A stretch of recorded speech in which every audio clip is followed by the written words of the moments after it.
And behind those 52 doors are going to be all sorts of ways to enable you to literally create your own reality. Now, before we get going, I do want to mention here, this was a segment we started many years ago, and I'm going to let you know that in my email and in my messaging, whoa, people have been going crazy over Jennifer Aniston and this new man in her life. Well, I wanted to let you all know that we're going to begin again tonight a segment we call Psychic Soup. And in Psychic Soup, it's about a minute or two long. We're going to give you the skinny on what's going on in the world, who is a major player. And I'll tell you, the cards are quite good at this. They did predict the first election where Donald Trump became our president. And at the night of the election, they did also predict that he was about to become our president again. One thing I'd like to share with all of you, that in that segment about President Trump did show he has the capability to literally go down in history as one of our best presidents ever. Now, please don't throw tomatoes and please no spitballs. I'm just the messenger here, okay? This is not a political endorsement. Right. But I want to talk very quickly about Jennifer Aniston and her new man. His name is Jim Curtis.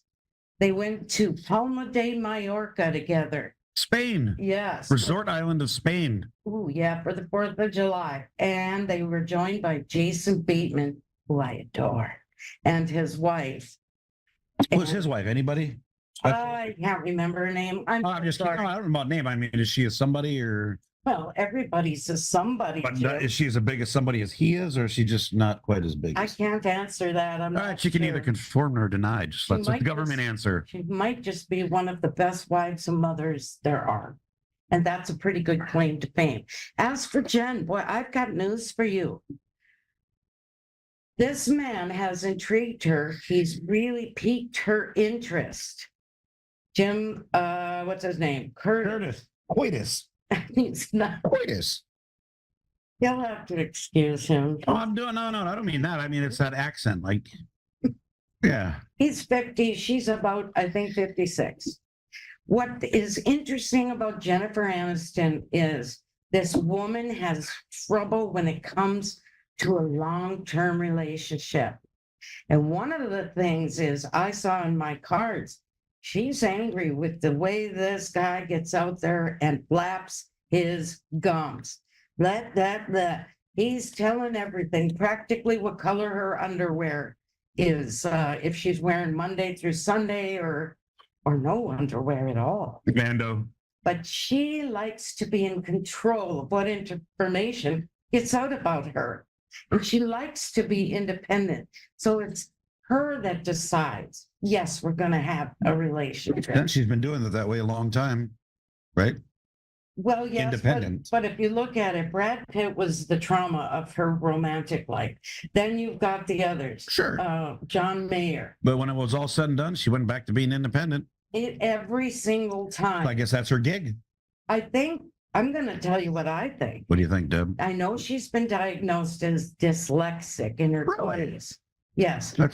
I wouldn't be surprised if Miss Aniston has a little bit of ADHD going for herself, where she literally feels so overwhelmed in a relationship, she's got to call time out. I can't do it. So you mean like a relationship ADHD, not overall? That's what I would say. She can focus on her parts pretty good in movies and stuff. So you meant her parts. Well, I don't know if she focuses on her parts. I don't know what she does alone. Anyway, I just wanted to throw that in there that I think they will become very good friends, lifelong friends. But as for a hot and heavy romance, not seeing it. Nope, not seeing it. Well, they can't all be 4th of July. Now, of course, they were there on the 4th of July, but they all can't be 4th of July. Right. So, it's kind of funny. 4th of July in Palma, Spain, they must just, because I've been there and there wasn't a ton of Americans. There's some, but I guess fireworks are just fun. Everybody likes fireworks. No, I've heard a lot of people from the UK visit It's there. mostly Europeans. Yeah. Yes, I've been there. Of course, that was in the late 80s. Times have changed. I don't know. But really, when I was there, it is the majority are Europeans that go down there. So, all right. What do you think, Deb? I think next week we'll have a different little piece of psychic soup for all of you. Yeah, do Jennifer every week. No. I could do Jennifer every week. But anyway. Good. Well, anyway, all right. Let's get this show on the road, folks. All right. Just remember, though, this show is for informational and educational purposes only. That's all we want to remind you. And when you hear this sound, and you will not hear this sound because I keep forgetting sound is hijacked. It is what it is. When Deb wraps up your reading, don't just run away because I have a quick card from Archangel Michael. It's very quick, and I just want to give you a parting message from Michael because he is who he is. Amazing how they resonate. Indeed. With the reading. All right. It goes to show nothing really is random. You can talk about that for hours. You could. And never agree, and nobody would. All right, we're going to go to our first caller, and it is Amia. And Amia is now, well, not now. She missed. Hartford, Connecticut. Amma. I'm sorry. Hello. Okay. I'm sorry if I got your name wrong. Amma in Hartford, Connecticut. Welcome. No, it's okay. Yeah. I know you. I know you. Good, how are you? Oh, my goodness. I am just thrilled to hear from you. And it's funny because you came on my mind maybe 4 days ago. Wondered how's she doing? And here you are. Yeah. And so I don't want to, it's been interesting. I guess I'll just get to the question. I'm just wondering what's going on with the universe and me, in the sense this is just friendship, and they're dropping like flies. I meet people, especially let's say since summer solstice, it's been about a month. Some really cool, like tribe-like soul people, and then poof, gone. I'm just wondering if this happens a lot, and I don't get it. I can't not wrap my finger around why does it always happen. It's been a long time since I felt like I met people on my wavelength, and when I do, it's just they drop. Well, and is it me that I'm growing? I don't know. Let's go ahead. Yeah.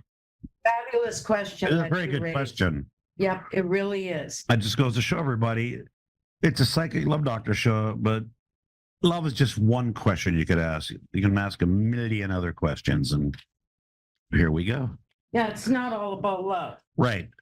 And there's a history behind that, and because that was the most popular topic, and it still is kind of the most popular topic, but by no means at all is it the only question you could ask. And this is a very good question as an example. Yes. And I want to tell you, I really think that here's the situation.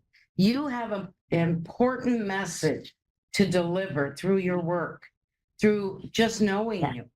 And people are going to come and go. And this is part of your process, is getting that message out. So that it reminds me of that old hair shampoo commercial. Do you remember the one? I think it was Herbal Essence, and they'll tell someone, and they'll tell somebody, and pretty soon and so on, and so on, and so on. Yeah, I don't remember. Yeah, that was like a 70s, 80s commercial. Yep. It was, and you might be too young for that, but I just want you to know that it is from the universe, and there's a sense of divine intervention here in the sense that you're meant to share your truth. And I know you've got plenty of them to share, and they're to take it with them. So I think maybe the message for you is not to get too attached, to see them as coming to you, becoming part of your life for the period of time that they're meant to, and then they move on. Okay, and can I just, what's confusing is like seriously just one encounter and then poof, gone. It's like ghosting, but not ghosting. It's so weird. It's just weird. I'm sorry. It's like, I'm just dumbfounded, if that's a word. I don't know. Because I have faith in people. And I part of me in my heart is just like, okay, it's not a person from the past. It could be something. Let's blossom.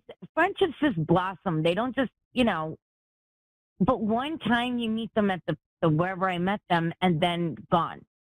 And I'm not going to, there's a monk that says this is interesting. This is fabulous what he said. He said, why chase heaven when heaven inside you? That was beautiful for me. Oh boy, could you repeat that? It's beautiful. And I'm not chasing people out. I'm not doing it. I'm heaven. We all are heaven inside of us. Why chase people? Could you repeat what you said? Yeah. Okay, sure. A monk that I heard on a reel, I don't know who it was. I don't know what their name was, but he said, why chase heavenly people when heaven is inside of you? And if heaven is inside of you, you don't need to chase people. You don't need to chase anything outside of you. And I'm bringing that up because I used to chase people. Now there's your answer, though. It makes sense. You are in a period of great transformation, hon. And this has been going on for quite some time. When we used to talk before, we would talk about that. You had a lot to share. So I think what that message says to me that resonates is that they won't forget you. They'll come back at a future time.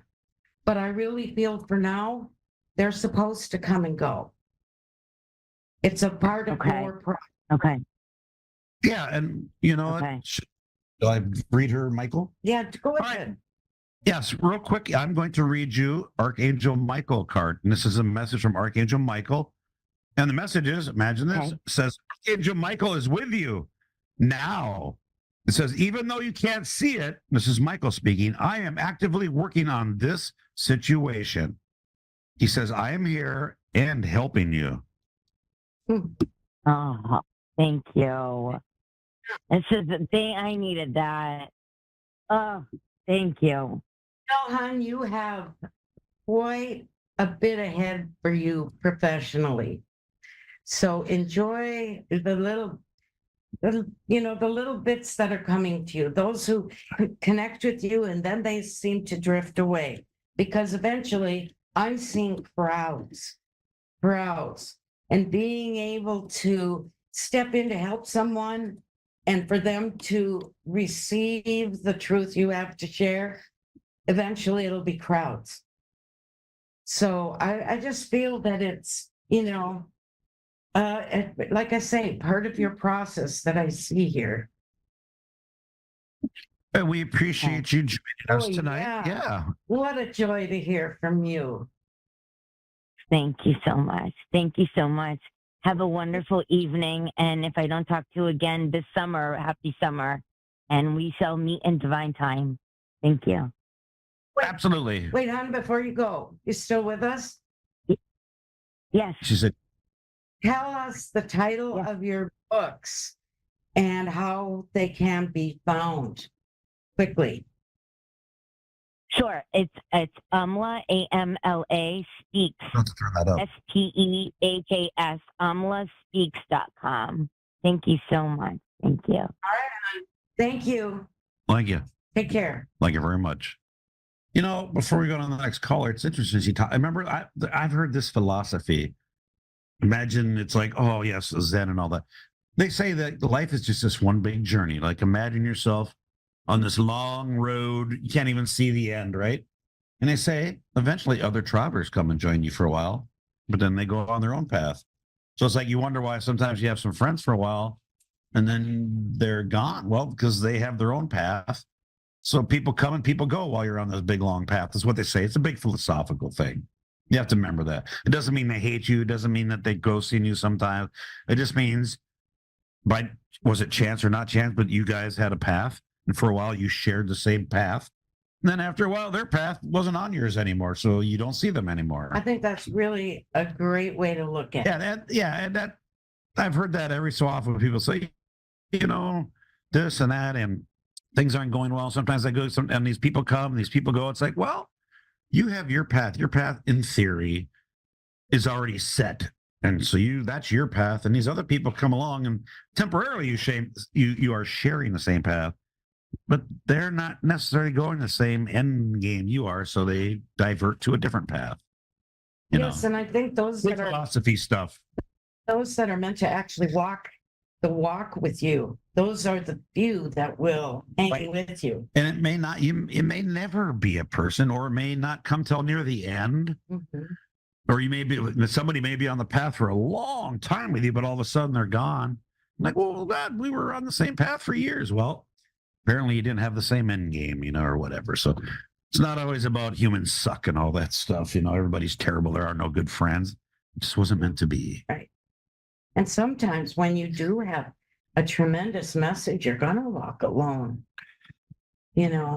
So anyway, yes. All right. Should we move on? Yes. Public service announcement. That's all that was. All right. We're going to go on. We're going to go on to Mandy in Monroe, Louisiana. Hello there. Welcome to the show. Yes, indeed. Welcome. That's for the UL. Hello. How are you? See Louisiana. Monroe. We are having a wonderful time, and it's good to hear from you. It sounds like it. You as well. Well, Can we're I glad say you're something about the last caller that you just Sure. Speak up. Yes. So my daddy used to always tell me that people come into your life for a season and a reason.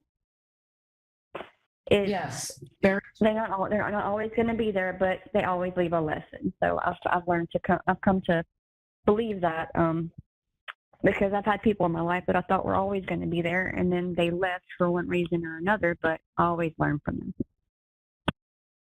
I agree with you. Yeah, absolutely. It doesn't mean that they're satanic, horrible people that should be punished. No, it just means they weren't meant to be with you till the end, right? They just weren't meant to be there to the end. Correct. All right, awesome. I think it's a good philosophy. Yes, I do as well. And I'd love to know what brings you. Yeah. What would you like the cards to throw down for? I have never done this, so I have no idea. I'm going to leave it wide open for you. All right. No, you did listen to the last caller, yes? I did, yeah. Obviously. So I just need to ask you a little something here and there to gain some familiarity about you, since you are brand. And later on, if you continue to get readings, it will be a snap for me to connect with you in the cards. So right now, yes, ma'am. I do have a partner. Like, are you married? Do you have children? Yes. And yes. Okay. Everything going smooth and steady, the perfect life on earth? Or is there anything that's kind of a speed bump that you'd like to look at? I guess probably no, I mean, everything's okay in my family, but I'm having some issues with my job. I'm not sure if it's where I need to be. There's a lot of negativity in the office every time I go, and I'm doing the best I can, but it's making me feel like my best isn't good enough and making me feel like I'm failing. And that's hard for me to deal with. I go to bed at night dreading waking up the next day to go to work. That's not a good thing. It's not a good thing. And believe it or not, that is a very common topic for card readings. Yeah. Employment, because it's very important. Now, is this a job you've been at a long time? No, sir. About a year and a half, I guess. Okay. All right. Well, first off, I want to let you know, Mandy, you are picking up on a vibe in your workplace that to me is it's revealing to me you are highly intuitive. So you need to listen to we'll call it your gut. Inner voice, gut, whatever philosophy you want to, And a lot of times what I've noticed over the years is that when somebody is supposed to move on from a work situation, where they work, the atmosphere will begin to disintegrate. It degrades, it breaks down. It's like a downward spiral where as the process is continuing, that's when the person will start to think, maybe I need to look around.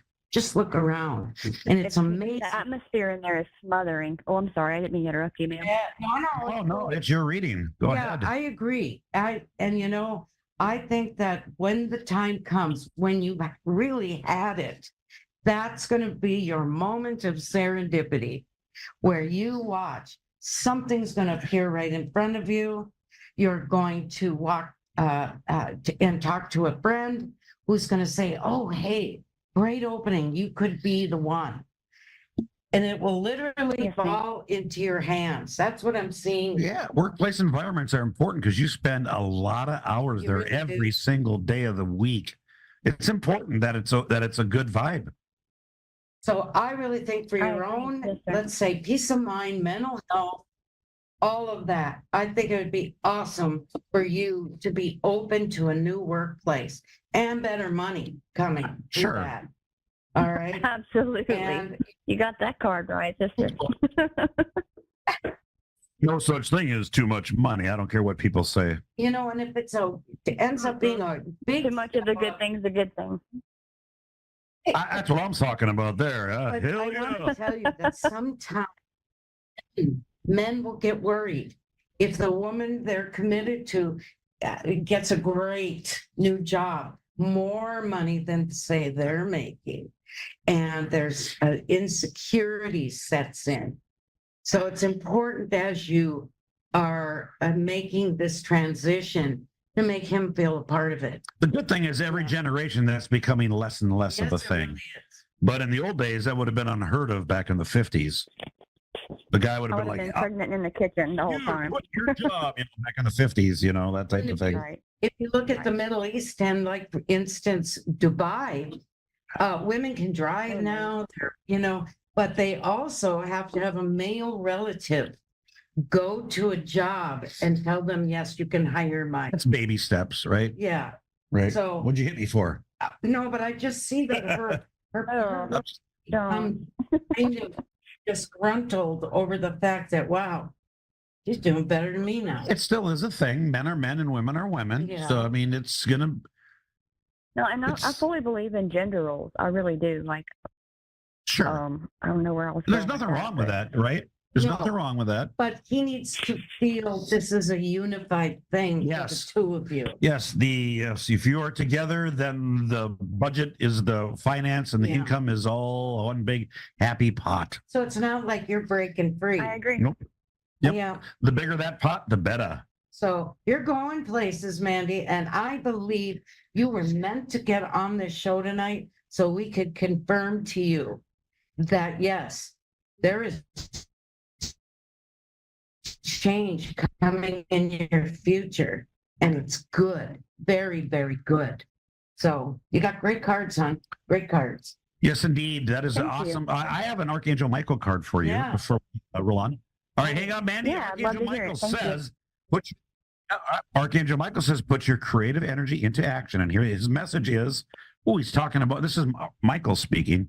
Archangel Gabriel joins me to spark your creativity, help you communicate your vision, and motivate you to create something beautiful.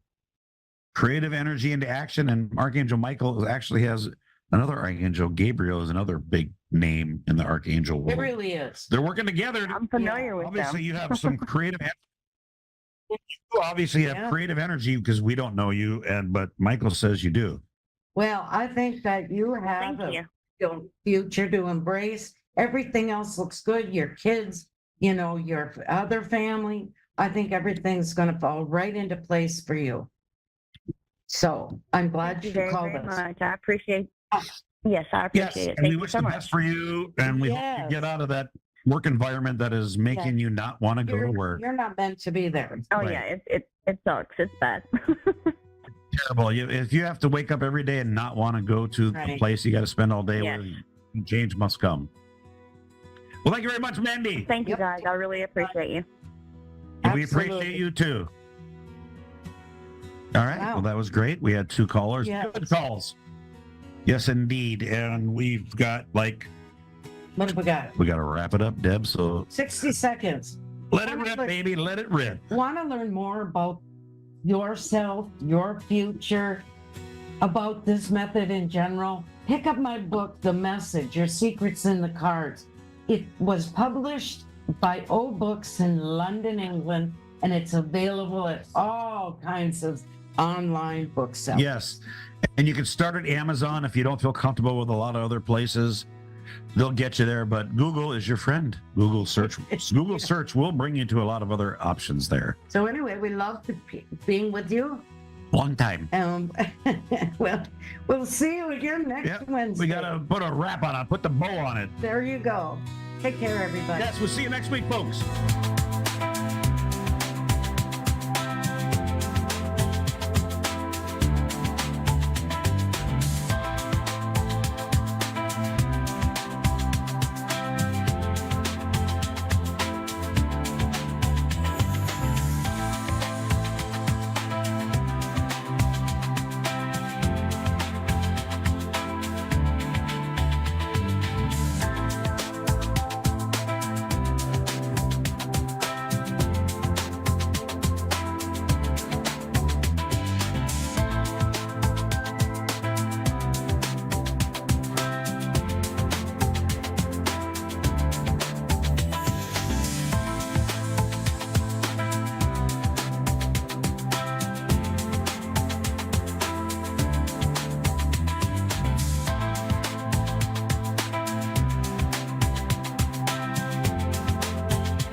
Psychic Radio, Earth's #1 psychic radio network, and watching Moonstruck TV, enlightening television.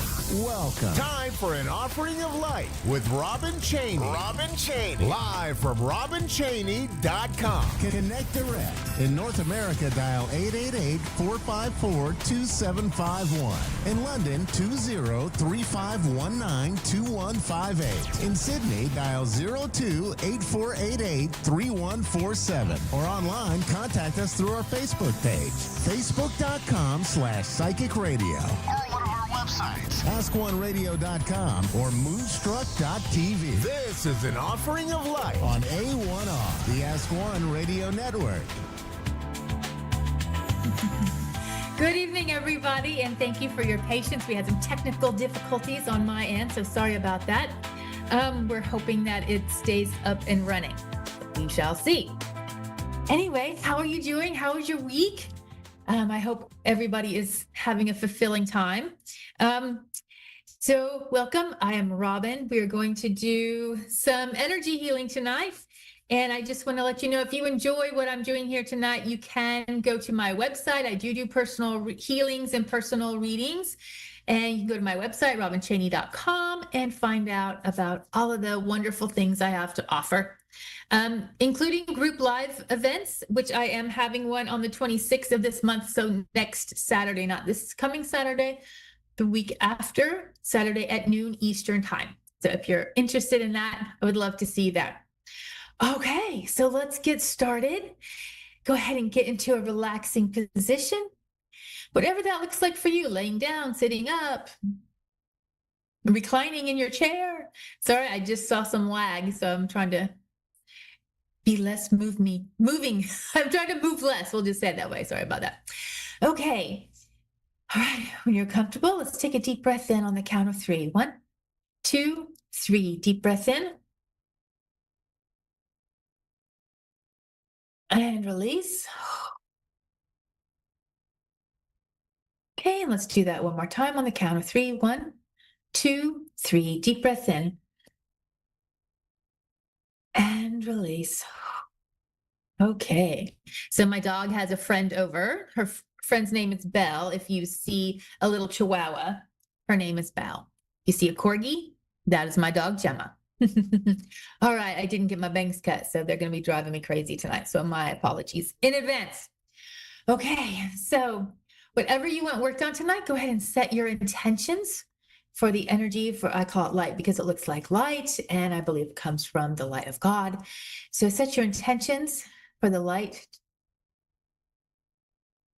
And I'm going to start now. And don't worry if you don't have intentions. The light is going to do whatever is in your greatest good. Right, we're just going to start here. And if I get drawn to somebody, I will let you know.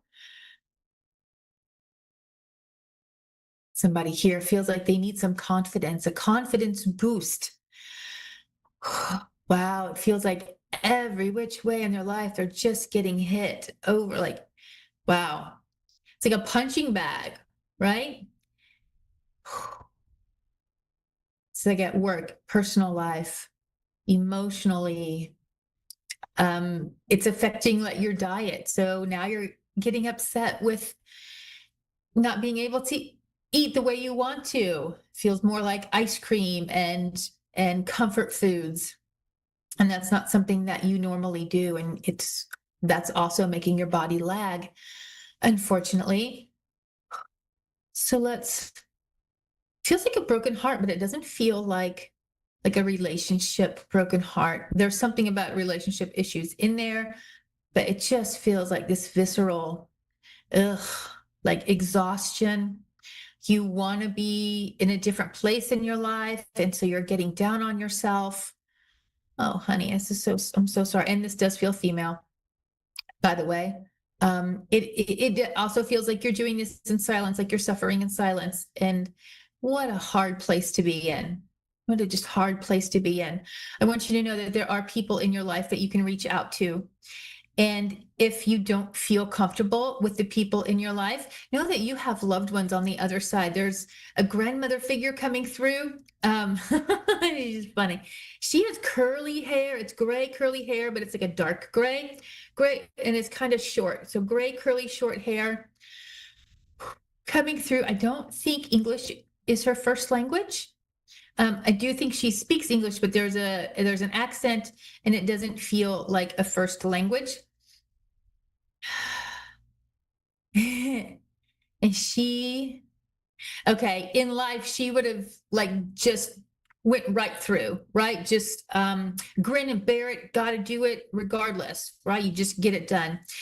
Well, unfortunately, we have different circumstances than she did. So, and she feels like she taught you to kind of abandon yourself and just push through.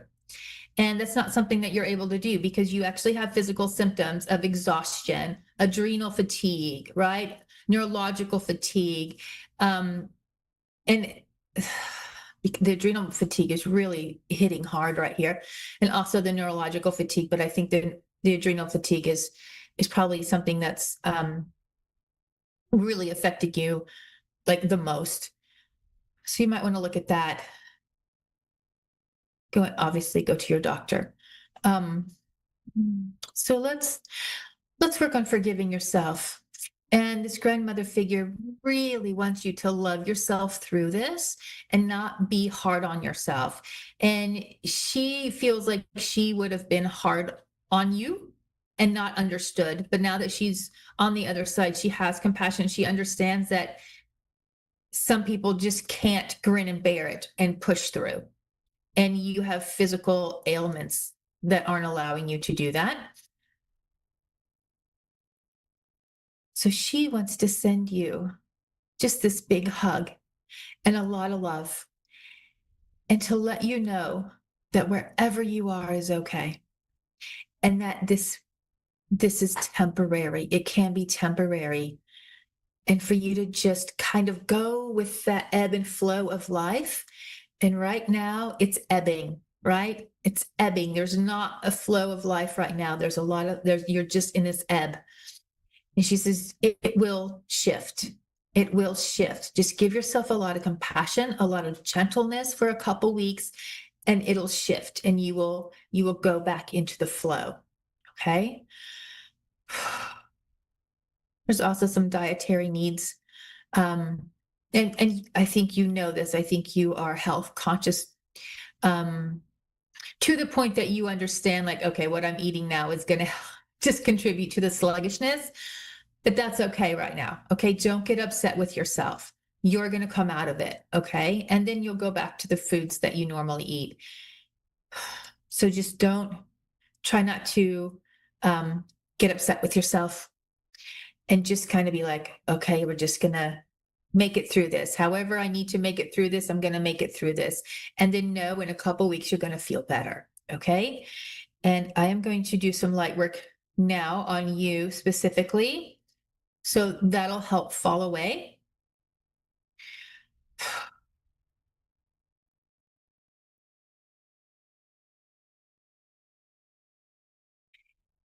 And so when you are craving like the chocolate and the sweets, and the chocolate's going to hit the adrenals to give you that fake energy, right? And you're going to go up and down. The energy level will go up and down throughout the day.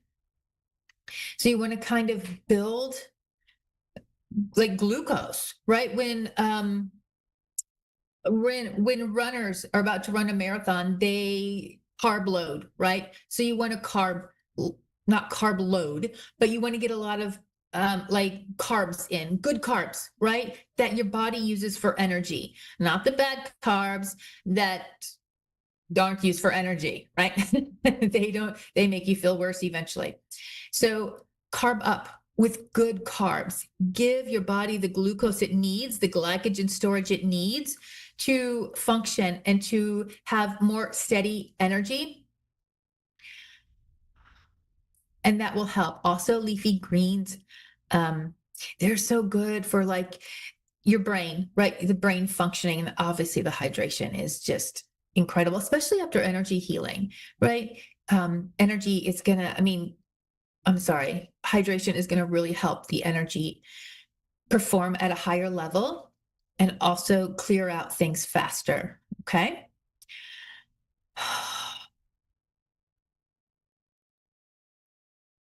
And it feels like you want to go to the blender, or you want to go to the juicer, or you want to do healthier options, and you just can't do it. And that's okay. That's okay. Don't beat yourself up, hon. You will eventually get back to it, but don't beat yourself up right now. But try not to do like the artificial energy that will hit the adrenals, because that's just going to do this with your energy, and you want to start rebuilding it, right? So nice and level, and then the trajectory up. So you want to start building the energy, which is glycogen storage, right? Okay. Okay, and we still have the grandmother figure. She says you look really pretty in your clothes, and it feels like that will give you a confidence boost if you wear something that you feel really good in. So when you are getting dressed in the morning, make sure you feel good, or the best that you can right now. Okay. She thinks you look beautiful in everything.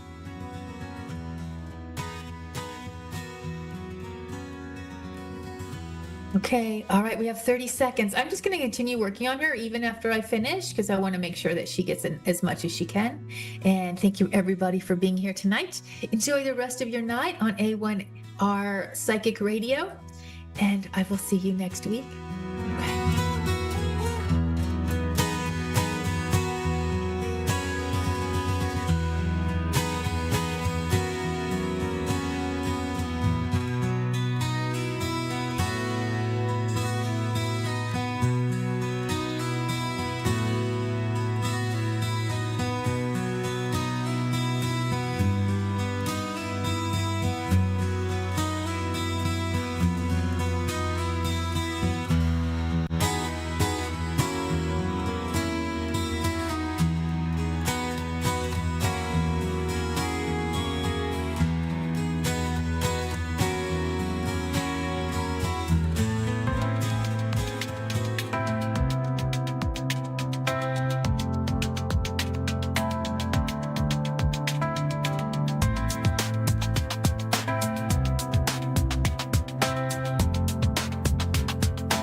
Psychic Radio, Earth's #1 psychic radio network, and watching Moonstruck TV and Lightning Television. Welcome. Time for Zodiac Zone with Melissa Markham. Live from MMAstrovibes.com. Connect direct. In North America, dial 888-454-2751. In London, 20-3519-2158. In Sydney, dial 02-8488-3147. Or online, contact us through our Facebook page, facebook.com/psychic radio. Or one of our websites, askoneradio.com or moonstruck.tv. This is Zodiac Zone on A1R, the Ask One Radio Network. Hi, everyone. Happy full moon. This one is actually very important. I mean, all full moons are important, but this one is really about fear. And it's also about responsibility. it is the full moon in Capricorn, and it's really about career development, but it's really about evaluating your leadership of your own life and your life path. It's about setting boundaries, work-life balance, because with the lunar nodes, which are the elliptical points in the sky, they're very, very karmic. The opposite of Capricorn is Cancer. So when you think about Capricorn, it is the father place in the chart, and the moon is the mother. So when you think, okay, public versus your public self, what you're trying to portray to the public versus your private self, how does your outer identity match your inner truth? So with the full moon, it's about releasing what's not working for you, releasing maybe a job that just doesn't fit you, that, has served its purpose.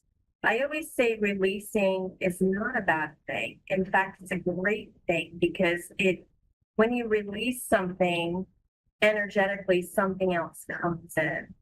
So I celebrate this full moon in Capricorn, and I would advise all of you to celebrate it, because it's really the story of you and what you would like to portray.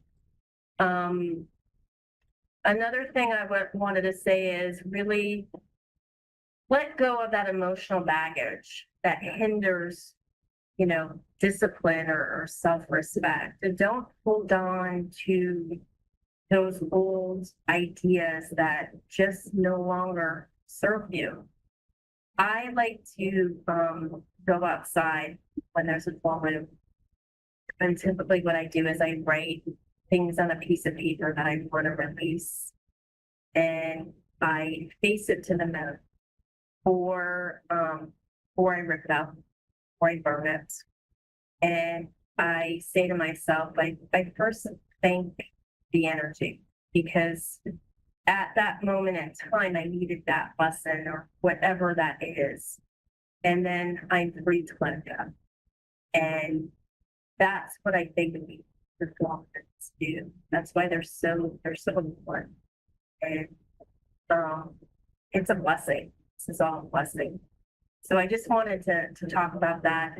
Another thing I wanted to talk about, this has been a really climactic week in astrology, is we had something happen that hasn't happened in 84 years. Uranus went into Gemini, and I am an evolutionary astrologer that likes to look at history. So I look back and I think to myself, well, what happened 84 years ago? Well, 84 years ago it was World War II, and it was the start of a new industry.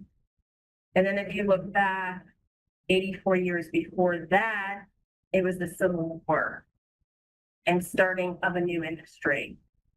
84 years before that was the American Revolution.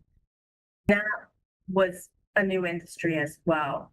So there is a perpetual pattern here. And what I think is happening is kind of like with this full moon is we're going out with the old and with the new. And we're going into the fourth industrial revolution, which is very concentrated on AI, I believe. So Uranus stays in a sign about 7 years, and I believe in the next, from now to the next 7 years, we're going to see remarkable things with AI. Probably our transit system is going to be AI, self-driving cars. We're already seeing test markets for this all around the country. Other countries like China already have this in place. I think things have to break down to get to the other side. So I tell people to, which energy do you want to fear? Want to feed, love or fear. And I think this is the way that all of this is going right now. So two very important things. 2025 has just been a remarkable year, but it's for a lot of people very, very heavy because they see things all around them changing. But like with anything else, there's always the polarity. There's things that feel very hard and dense, but also things that are going to change for the better easier and make our lives as people easier. It's again, which energy. So that's another thing that I wanted to kind of point out tonight. I also wanted to do readings. So I'm very excited about that. Hi. Is this Kim? Yes, this is Kim speaking. Hi, how are you? I'm great, and yourself? I am great. So I'm an evolutionary astrologer. First, I wanted to ask, do you have your birth time? Yes, it's 1:04 a.m. Okay. Let me go ahead and get into my program. So I quickly restarted again. Sometimes things that kind of funny. Not for you.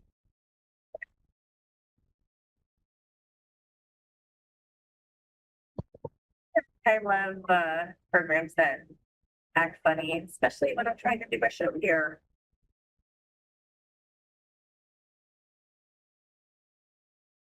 I'm so sorry. I cannot for some reason get it started. I don't know if Zoom is being temperamental or Sorry, I can't hear you too clearly. I don't know. can't hear me. Yeah, I can hear you now. Yeah, it's much better. Okay.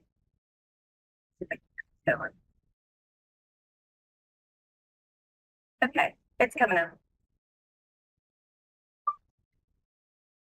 You can hear it. Good. Awesome. List of charts. Okay, so all right. What is your birthday? June 1st, 1983. June 1st, 1983. Mm-hmm.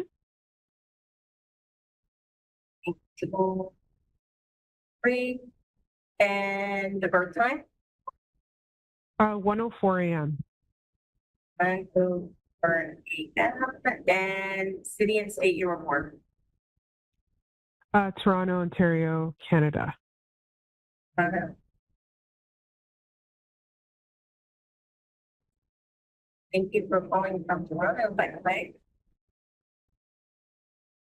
Yeah, thank you so much. Okay.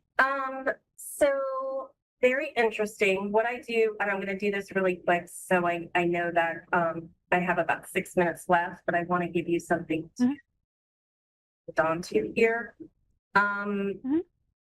In the lunar nodes, you come in from the south node and you're trying to get to the north node. So your south node is Sagittarius in the 11th house of Aquarius, and your north node is in Gemini in the 5th house. I would say you're probably like the perpetual student that always has goals. And and really, you have the truth. You know what's going on. It's getting your mind to believe that. And really, I feel like you need to do something very heart-centered, something that you love, and not just doing it because society says you should do it or it's a goal that you should do it. You have to come to that realization of, you know what, I'm going to do it because I love doing this. And this feels good. You know, it's not about a goal. It's not about even keeping up with the Joneses or doing anything like that. It's doing something that you truly love and listening to those voices and that intuitive, and not have to research it and make sure it's the right thing, It's like, no, you know how to do it. And I feel like because I also look at Chiron. So Chiron is the wounded healer. And it's the wounds what we have in our chart. And your wound is in the 4th house. So it has something to do with family. And it's something in Taurus where you feel stuck, where it's almost like, you know what, I'm here and I don't know what to do. And I'm almost scared to make changes, you know? And it's really about listening to that intuition inside of you, because I feel like you have a lot of that. I feel like you can connect to all of this, you know? And it's not being confused. It's like, okay, I'm gonna do this because I want to feel unstuck. I don't want to keep searching and looking and researching and you know, almost like that nomad, you know, searching and searching and looking and looking. It's like, no, it was here the whole time. I just have to connect to it because I do love it and it will work, you know? And I feel like, so whatever that is and whatever this means to you, there lies your answer. And it was there the whole time. You didn't have to. Got it. Does all this make sense? Yeah. Oh, yeah. Oh, yeah. Like spot on. Like spot on. In terms of career, it's spot on. Yeah. And I feel like once you're there, you're always going to be there. And so in terms of career, so go out and do the work tonight. It's a perfect night to do that with the full moon in Capricorn. Okay. Okay. Thank you so much for calling in, Kim. And my website is mmastrovibes.com. And my name is Melissa Markham. Okay. Thank you so much.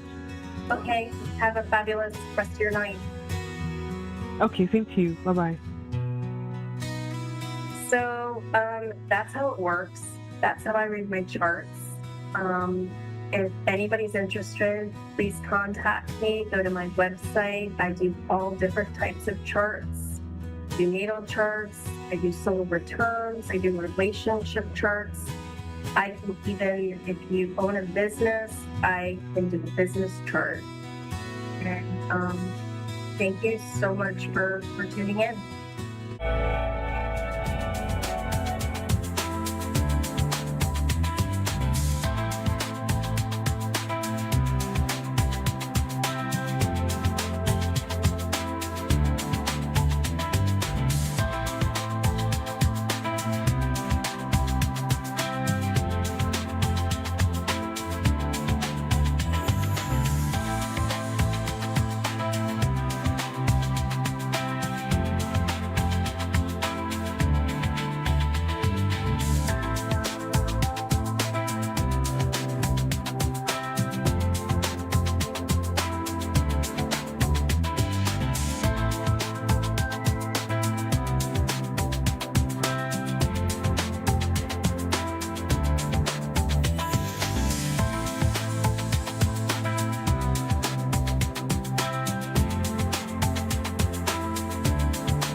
Listening to A1R Psychic Radio, Earth's #1 psychic radio network, and watching Moonstruck TV and Lightning Television. Welcome. Time for Peace, Love, Tranquility Healing with Tony Lacey. Live from peacelovetranquilityhealing.my.canva.site/Peace Love Tranquility Healing -home. Connect direct. In North America, dial 888-454-2751. In London, 20-3519-2158. In Sydney, dial 02-8488-3147. Or online, contact us through our Facebook page, Facebook.com/Psychic Radio. Or one of our websites, AskOneRadio.com or Moonstruck.tv. This is Peace, Love, Tranquility, Healing on A1R, the Ask One Radio Network. Hey everyone, and thank you for tuning in. I'm Tony, the trance medium. Peace, love, tranquility, healing. You are listening to us from A1R Radio, watching on Moonstruck TV, and I'm sure tons more different platforms that you're all watching from all over the world. Happy Thursday, and I know it's a long weekend for my American friends, being tomorrow is July the 4th. So I hope everybody has a wonderful weekend planned with family, friends, lots of wonderful food, pool time, of course, safe water time. And something came to me today that I thought I should probably address. I know some people, when they hear psychic medium, they think woo-woo, scary, demon, evil, darkness, and that can't be further from the truth. I know for myself, I come from a place of love. I come from a place of light, honesty, genuine, and only those of high vibration are allowed within my field and within myself. I am happy to welcome Amanda, calling from Australia. Hi, Amanda. How are you? I'm great. How are you? I'm fine, thank you. What time is it there? It is at 10:30 in the morning. Okay, so that's not too bad then. Mm-hmm. I will ask you if you want psychic or mediumship, but I also want to advise that I may have a spirit already present with me that has been patiently waiting since the show started. So I will still leave it up to you, though. Oh, look. What do you have coming? Is there anything that you can feel that's a little bit stronger around you with me at the moment? With yourself, I do have someone here in spirit, like I said, that came before the show started, and they made me have a difficult time swallowing. So right before we went on air, I could not swallow. Okay. Okay, does that resonate with you so far? Somewhat. Okay. I'm getting a female energy, and it is coming to me from the maternal side. So it would be mother, grandmother, or aunt. And I'm seeing the word iris, but I'm also seeing like a white flower. I'm not a gardener, so you'll have to excuse me. I'm not quite sure what this white flower is. To me, the word hydrangeas coming up, lilies coming up, but there's like a white flower name possibly with attached to this female. Okay. You are very close. My grandmother, her name did begin with it was a name that began with I. It was Ilva. Okay. And every time she comes through, she always comes through with flowers. Okay. What a lovely lady. She has great presence. She is very strong in her will, but soft-spoken. So she, and I'm sitting straighter than I was earlier. So presence and the way she held herself was important to her. Mm-hmm. And it still is. She says, I'm still doing my hair. She's showing me these absolutely stunning, beautiful, bright blue eyes. Mm-hmm. Oh my goodness. This color of blue is not your typical blue eye that you would see on people. It's stunning. It's captivating is the word that I'm being pushed to use. She has quite the magnetic personality. Everybody would just stop and listen to whatever she was saying. She could be just reading out a recipe and people would be hanging on her every word. Does that sound like her personality? It is, yeah, yeah. It is, She okay. was definitely the wise one. Yes, she's making, she's smiling at me very humbly, but also knowing that she had a lot to offer. She wasn't always given the opportunity to speak everything that she wanted to. And I'm feeling that towards the end, she kept a lot to herself. She didn't want to burden her family, especially. And there were a couple of female friends that were so close to her that she would call them like her sisters, but they were not blood related. I have to take a drink. You'll have to excuse me. She's making my mouth really super dry right now. Okay. Yeah, that's odd. She never had any difficulty swallowing with her health. Yeah. Not sure. I'm trying to, it could be that she's the strong personality and this other person with the swallowing is, I'm actually feeling more of a male energy when it comes to the swallowing on the paternal side. That makes sense. Okay. So that would be that grandfather or great grandfather on your father's side. I never met any of my grandfathers. Lovely man, lovely energy, very gentlemanly, very put together, quiet.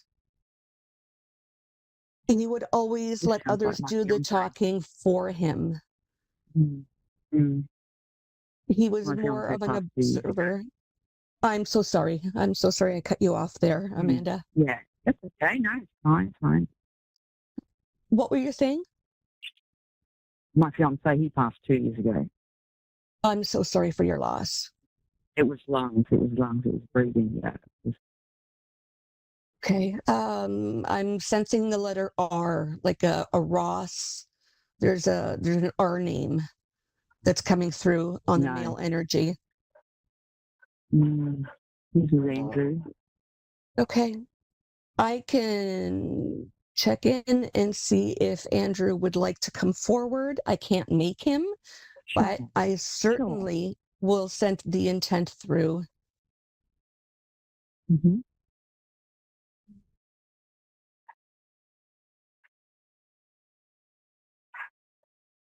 I'm getting the words, my sweet, loving Lily.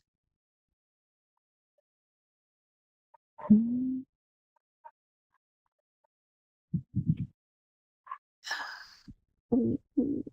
I'm getting the age in 60s, blonde hair, blue eyes, but it's more of a blue gray. I guess they would call it like blue steel. Some people call it. Yes. Okay, so that's 59. bidding for Andrew. Okay. He's not a large man, but not a slender man. Like he was, I wouldn't even say stocky. He was very well built. He's showing me what in his younger years, he says, and he's actually using the word, and he's doing this. And I don't know if you can see me or you're just hearing me, but he has one hand on his left hip. His right shoulder is back, and he says, I was very svelte. He's very proud of his physique in his younger years, and he says that he actually was able to keep it up throughout his adult life. Yeah. And now I'm feeling like this great big teddy bear. I just want to hug him. He just has this comforting, safe feeling about him.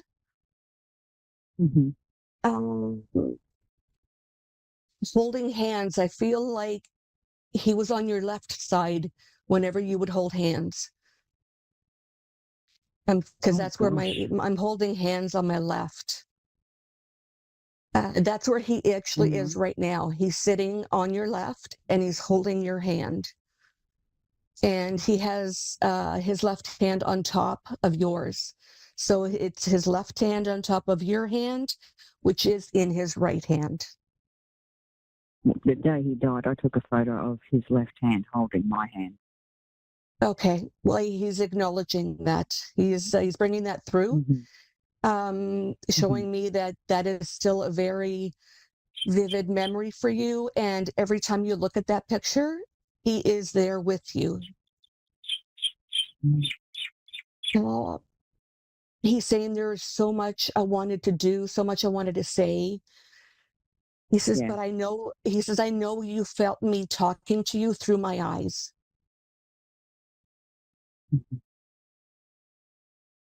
I love you for everything that you did for me. And he says, and my children. And I'm seeing a male and a female, possibly a son or a daughter, sorry. And I feel like you were a stepmother as well.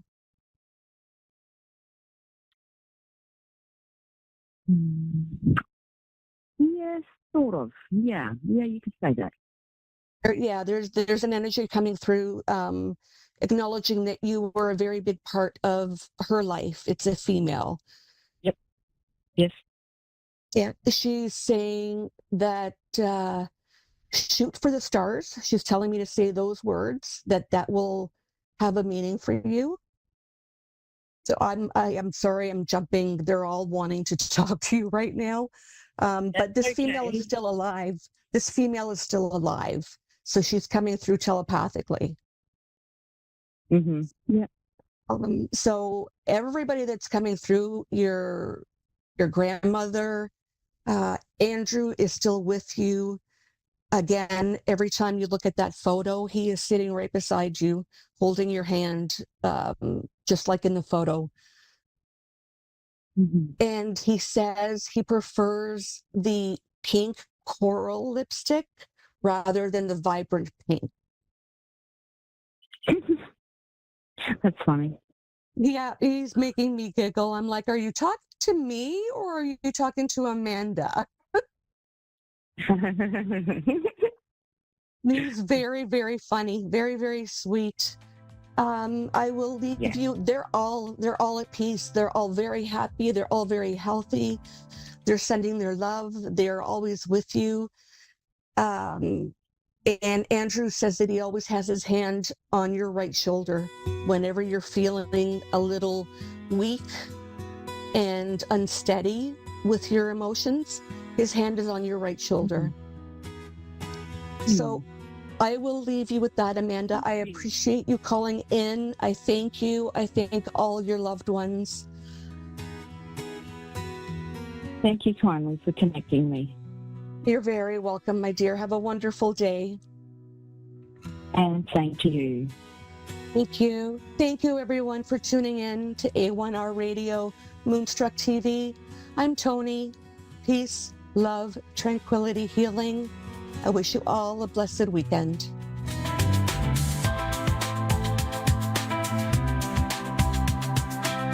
You're listening to A1R Psychic Radio, Earth's #1 psychic radio network, and watching Moonstruck TV, Enlightening Television. Welcome. Time for Spirit Connections with psychic medium Jess Colner. Live from psychicmediumjesscolner.com. Connect direct. In North America, dial 888-454-2751. In London, 20-3519-2158. In Sydney, dial 02-8488-3147. Or online, contact us through our Facebook page, facebook.com/psychic radio. Or one of our websites, askoneradio.com or moonstruck.tv. This is Spirit Connection on A1R, the Ask One Radio Network. Hello, beautiful souls. Welcome back to another week of Spirit Connections. I am psychic medium Jess Colner here on A1R Psychic Radio and Moonstruck TV. This week, I will be taking another caller to connect them with their loved ones in spirit. I'm very excited to see who we get to talk to. Last week we had someone on from Tasmania. So this week, who knows where we'll land in the world. I did start off last week by mentioning how people can connect with their loved ones in spirit, and I did want to come back around to that. I always want to make sure people know that you can connect with your loved ones and you don't need a medium or a psychic to help you do so. It's really important to know that your loved ones are with you all day, every day, with respect to when you need some privacy, and that they will give you signs that they are always with you. All you have to do is be open and willing to receive those signs. So if you want a sign specifically from someone, you just put out there to your loved ones, ask them for a sign, and know that they will give it to you. And it looks like we have our first caller. Here we go. Christine from Hawaii. Hello, Christine. Aloha. Aloha. Aloha to you. Oh my goodness, Hawaii. That's wonderful. It's beautiful. I've yet to get out there. Here it's beautiful. And that's an understatement. Thank you. Christine, have you ever had a reading with a psychic medium before? I have. Fantastic. So that's what I am. I just want to be clear. And I want to let you know before I start that if any spirit who comes through for you had any health issues, they're just going to show me they're not currently carrying them. Okay. They're in a very good state, in a very good space. Okay. All right.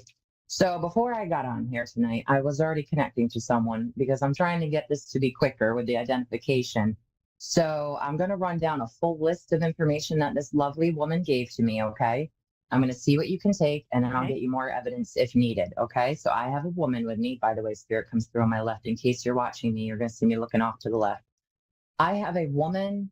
Her hair was always styled very feminine. She really cared about how she looked. Dresses and skirts were her jam. And even if she wasn't always in a dress or a skirt, she looked incredibly feminine in her attire.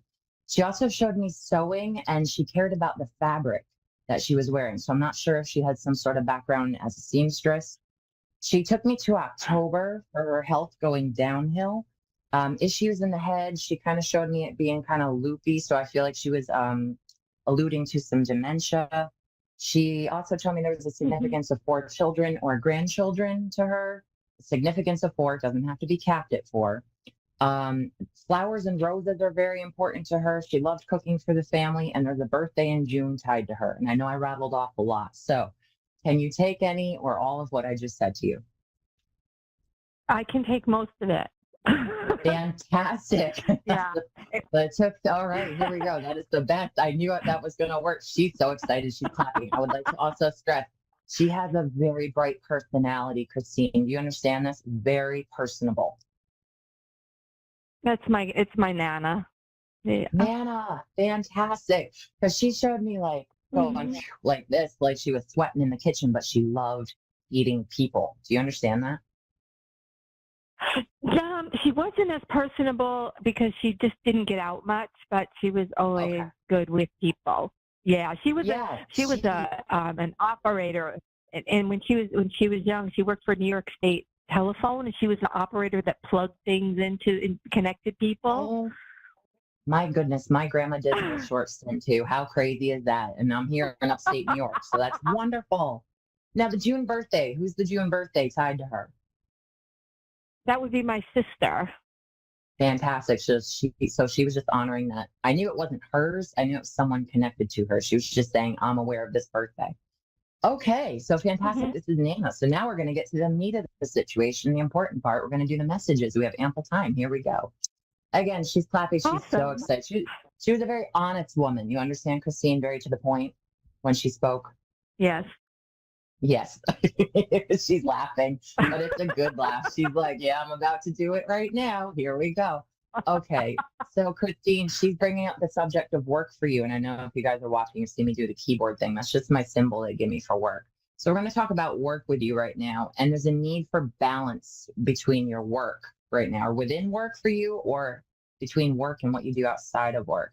And it's felt like a roller coaster ride for you with it lately. And it feels like a lot of instability surrounding the work you do. Does that make sense? Well, I'm retired. Okay. And What's I the still work you're do doing? some counseling work with, I'm doing counseling work with people, but very little. Okay. Oh, Roller and coaster, some up and massage, down, but up and down. I hurt my back. I hurt my Okay. back. Do you? Oh no, that's awful. We're sorry about that. Do you? The roller coaster and the up and down. I'm going to need clarification from Nana here. Nana, help me out. So, is it about balance because you haven't completely stepped away from the work, Christine? No, because I only do like 2 or 3 a week. Yeah. No. I'm feeling very balanced in work. Yeah. That's all right. So then I'm going to come back over here and take a look because she's not dropping the subject. If they don't back off, there's something she's trying to let me know, and that's her. So we're going to lean into it. Yes, ma'am.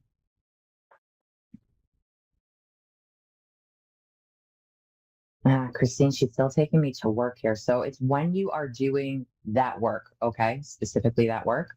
Mm-hmm. Yeah. I know you said 2 or 3 days, but do you No, 2 or 3 people a week. 2 or 3 people a week. Only okay, 2 or 3 so people a week. Are you carrying it with you? Are you not clocking out emotionally from it? Because I feel like it's heavy. No. Okay. She's bringing me to that emotion of heaviness. Hold on. We're going somewhere. She's showing me. Keep going. Come on, Nana. That's cool. I'm with you. Okay. Come on, Nana. There we go. Not getting out, though. Not getting out. So are you you work from home? I hurt my back, so I'm not getting out. It's not work. Well, you're not getting out on account of that. Okay. Well, that'll do it too. Okay. Because I hurt my back. Yeah. Okay. So we're only within the home. You're not able to physically move? I mean, I can walk a little bit. I can only get in the car for like 15 or 20 minutes. It hurts a bit to walk. Okay. All right. Hang on. We're coming back. So just rest. I'm resting it.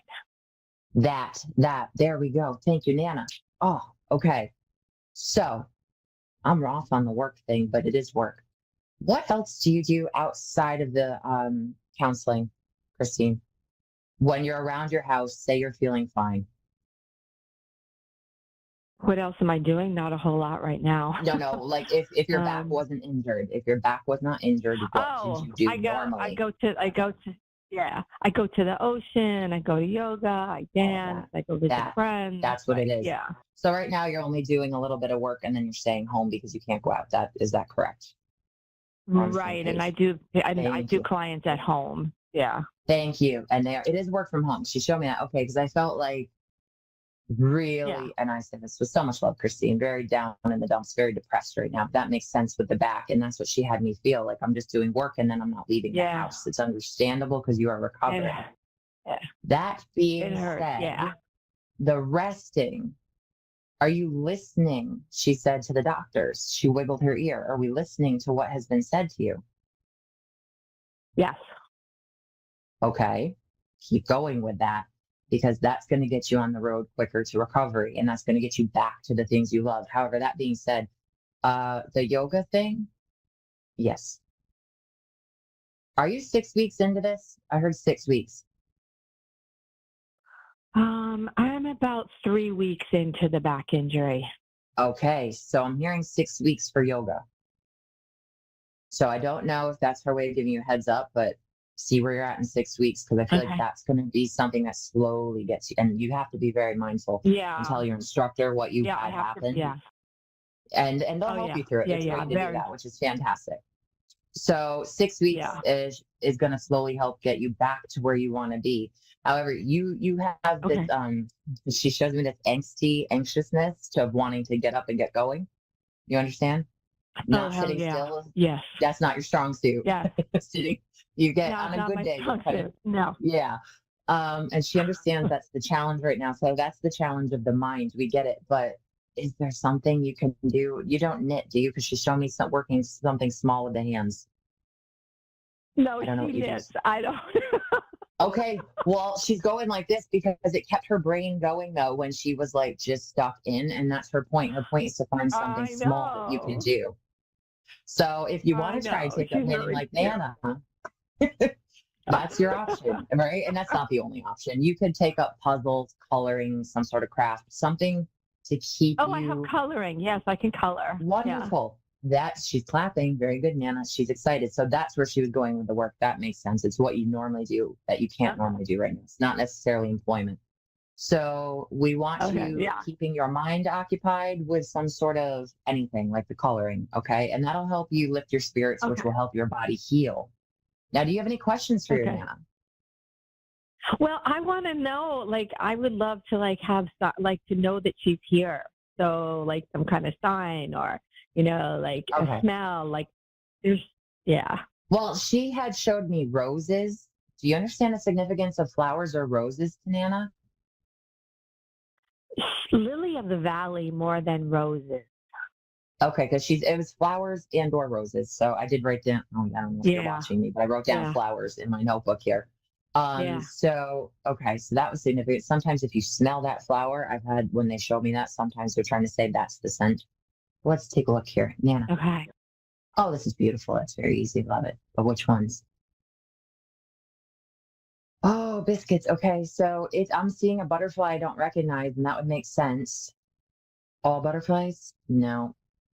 There's a specific butterfly down there that I don't have up here in New York State, okay? And I'm pretty good at identifying the butterflies and moths at this point.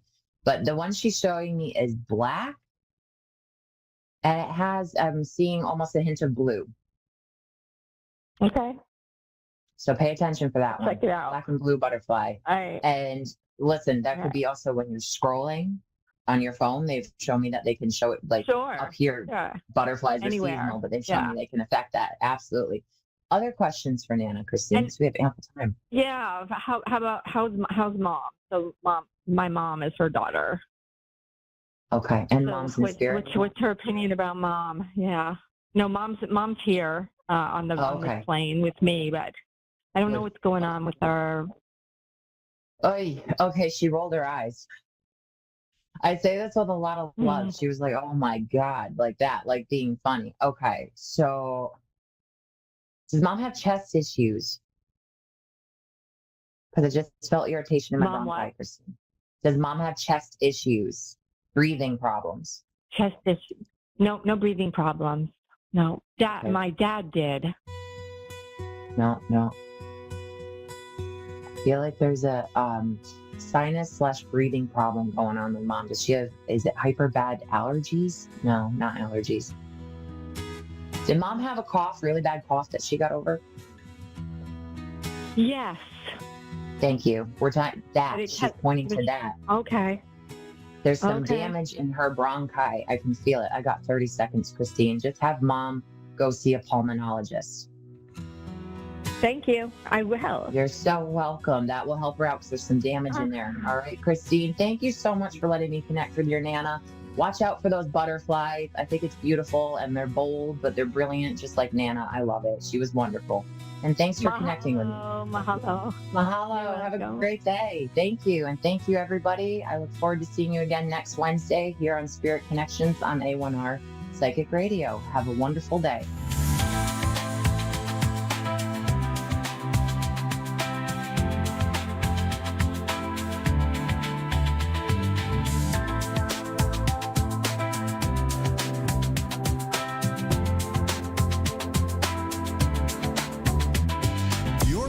To A1R Psychic Radio, Earth's #1 psychic radio network, and watching Moonstruck TV, enlightening television. Welcome. Time for Spirit Connections with psychic medium Jess Colner. Live from psychicmediumjesscolner.com. You're listening to A1R Psychic Radio, Earth's #1 psychic radio network, and watching Moonstruck TV, enlightening television. Welcome. Time for Gypsy Heart with Jen Cairo. Live from JenniferCairo.com. Connect direct. In North America, dial 888-454-2751. In London, 20-3519-2158. In Sydney, dial 02-8488-3147. Or online, contact us through our Facebook page, facebook.com/psychic radio. Or one of our websites, askoneradio.com or moonstruck.tv. This is Gypsy Heart on A1R, the Ask One Radio Network.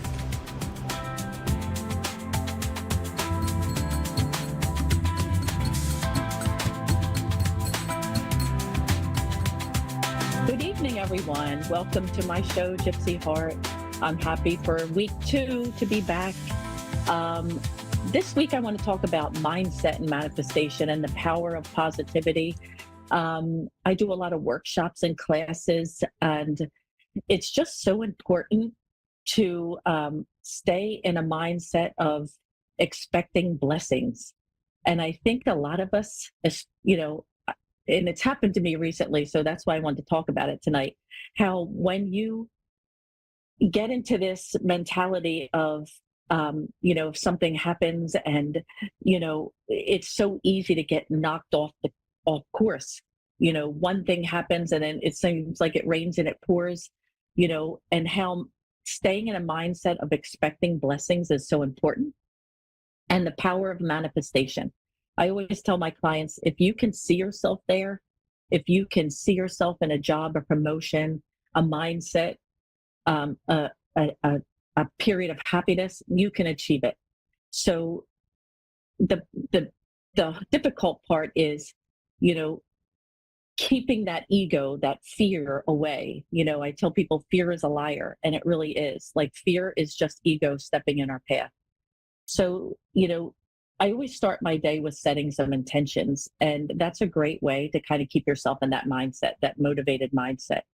And setting intentions doesn't have to be, you know, a big, long, drawn out process. You can simply set your intentions in your coffee, stirring your coffee, you know, set yourself, you know, a positive motivational, you know, speech for the day, you know, taking a shower and imagining all that energy that doesn't belong to you anymore, washing off into the shower, you know, writing your intentions down in a journal.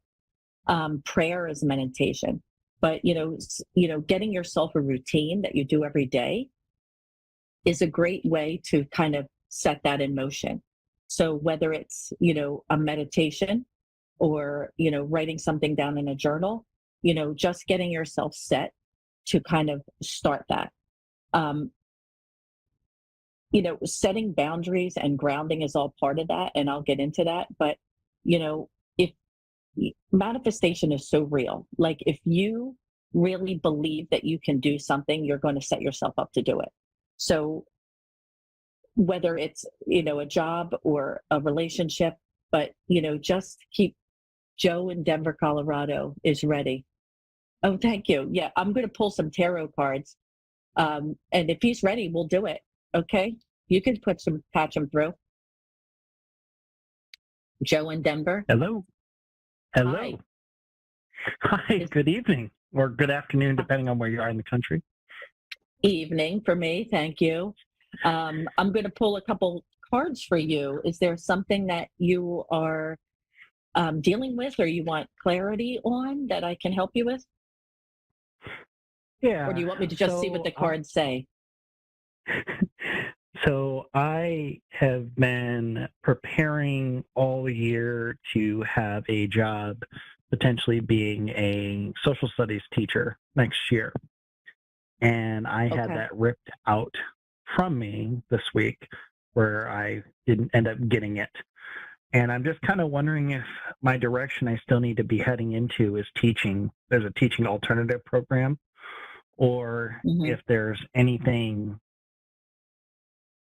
other pathwise that I should be doing. I've worked in financial healthcare. I've done pretty much everything office related, but I'm just kind of wondering if I should go back into that range or if I should still.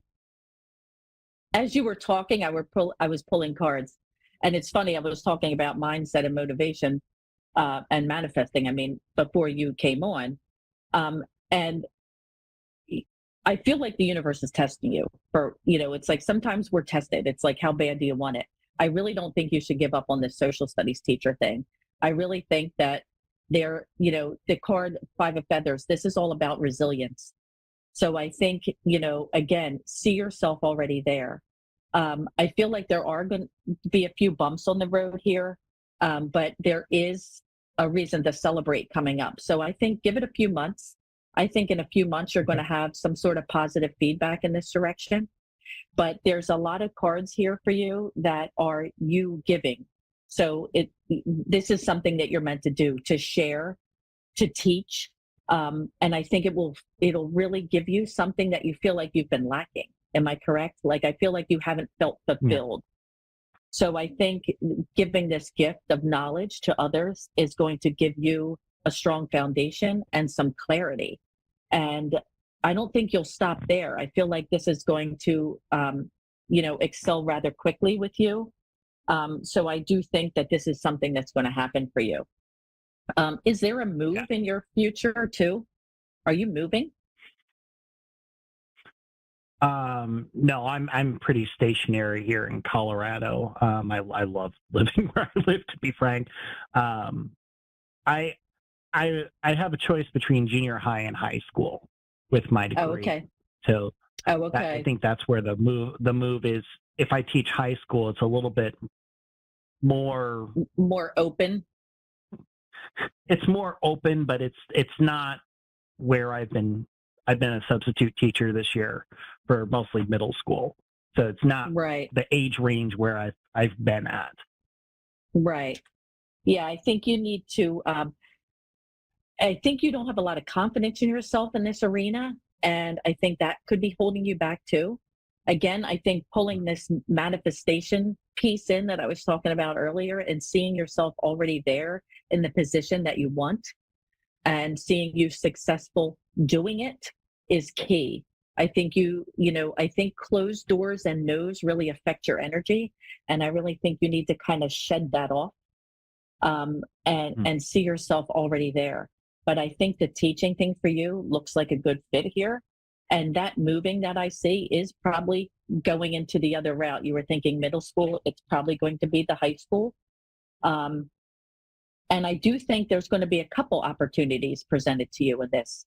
So, these closed doors are just preparing you for something bigger. So don't give up on that. I hope that helps. But it does look like the teaching realm is something that is meant for you here.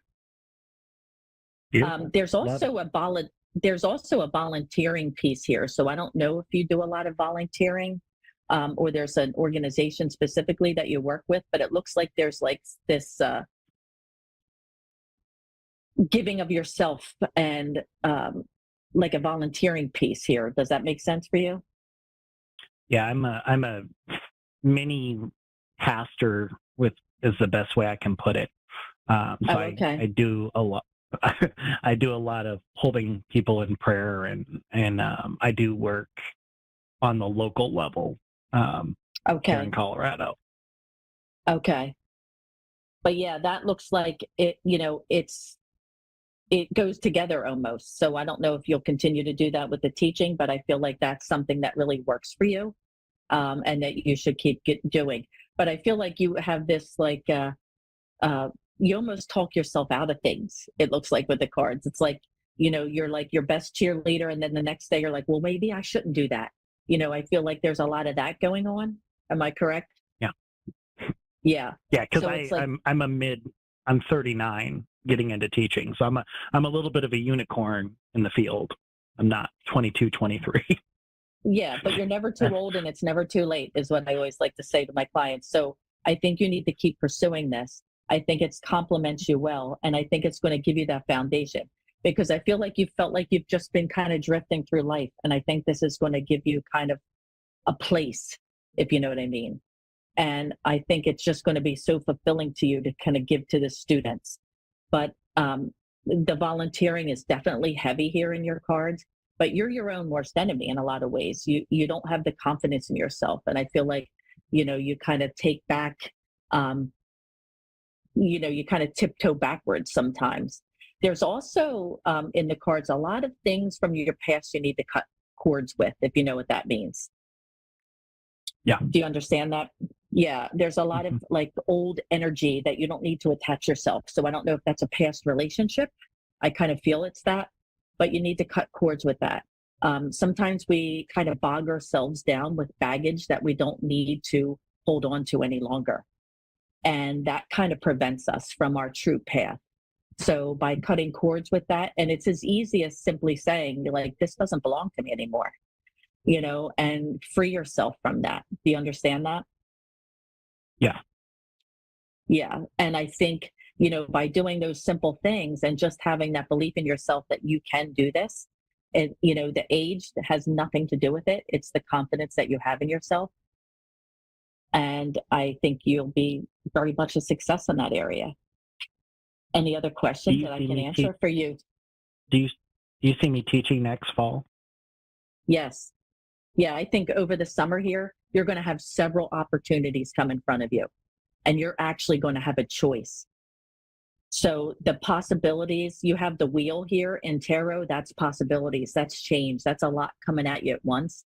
And I think you're going to, by the fall, have yourself a secure position here.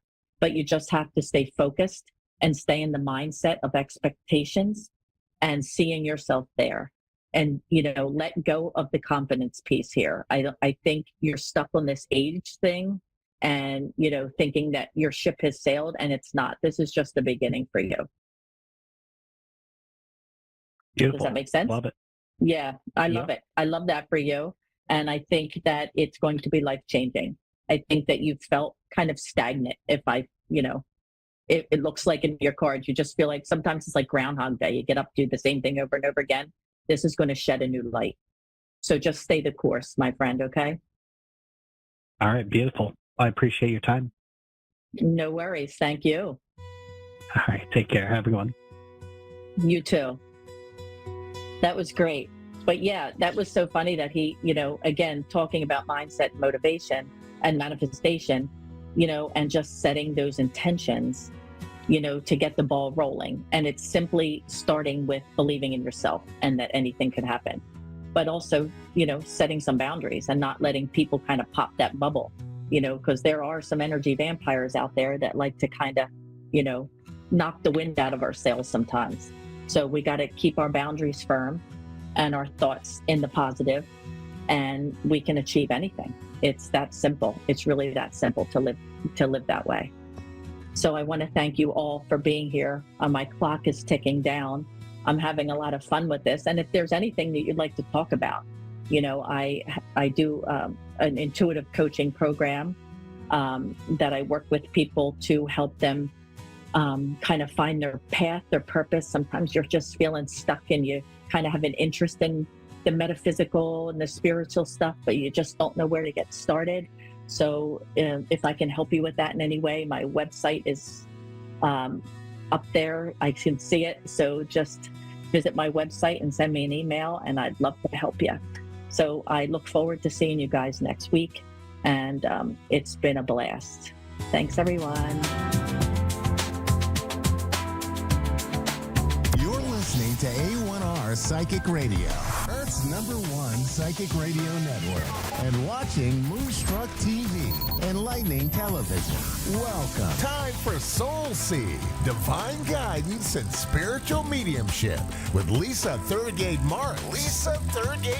Live from LisaThurgateMarks.com. Connect direct. In North America, dial 888-454-2751. In London, 20-3519-2158. In Sydney, dial 02-8488-3147. Or online, contact us through our Facebook page, facebook.com/psychic radio. Or one of our websites, askoneradio.com or moonstruck.tv. This is Soul Seed, Divine Guidance and Spiritual Mediumship on A1R, the Ask One Radio Network. Good evening, everybody. Good morning, good afternoon, wherever you're coming from. I'm Lisa Thurgate Marks, coming from the Gold Coast. It's a beautiful winter's day here today. I took advantage of going and feeding my soul this morning, because we don't only just need to feed our soul with food and meditation, but it's the beautiful rays of the sunshine, that beaming white light that comes down to really fill us up from the outside in. It's really important to take time out for you to get the sun rays into the vitamin D. It helps with our sleep. If you're finding at the moment the way the energy's been, sleep has been light on for a lot of us, myself included. But being sure to get out and get 10 to 15 minutes, even 20 minutes of sunshine being winter here. We really do need it. I was lucky enough to get the half hour in yesterday and today because the sun comes down and it actually feeds us from the outside in. It stops all the creaks and everything coming up in our body. What we really need to do is be aware of our body and our movements and listen to our soul. At the moment, the energy is about going within, trusting ourselves, listening, seeing what's come up for us and tweaking it if we need to, but it's not really this time about doing too much. It's about pausing and resting. We do have Mercury going retrograde. Don't we just love that in the next day or two, next about 24 hours? That is about communication, travel. For myself, I find that I have enough trouble with technology as it is, but around the retrogrades, we'll actually just find that things are coming up for us and computers, electricals, all that sort of thing, anything to do with communication doesn't always work for us. So it is a time for deep self-reflection, trying not to rush to do many things is what I find coming into a Mercury retrograde, but also we've got the new moon too this time next week. So it's food for our soul, feeling into what it is that we still need to let go of, what it is we can even sit with and congratulate ourselves.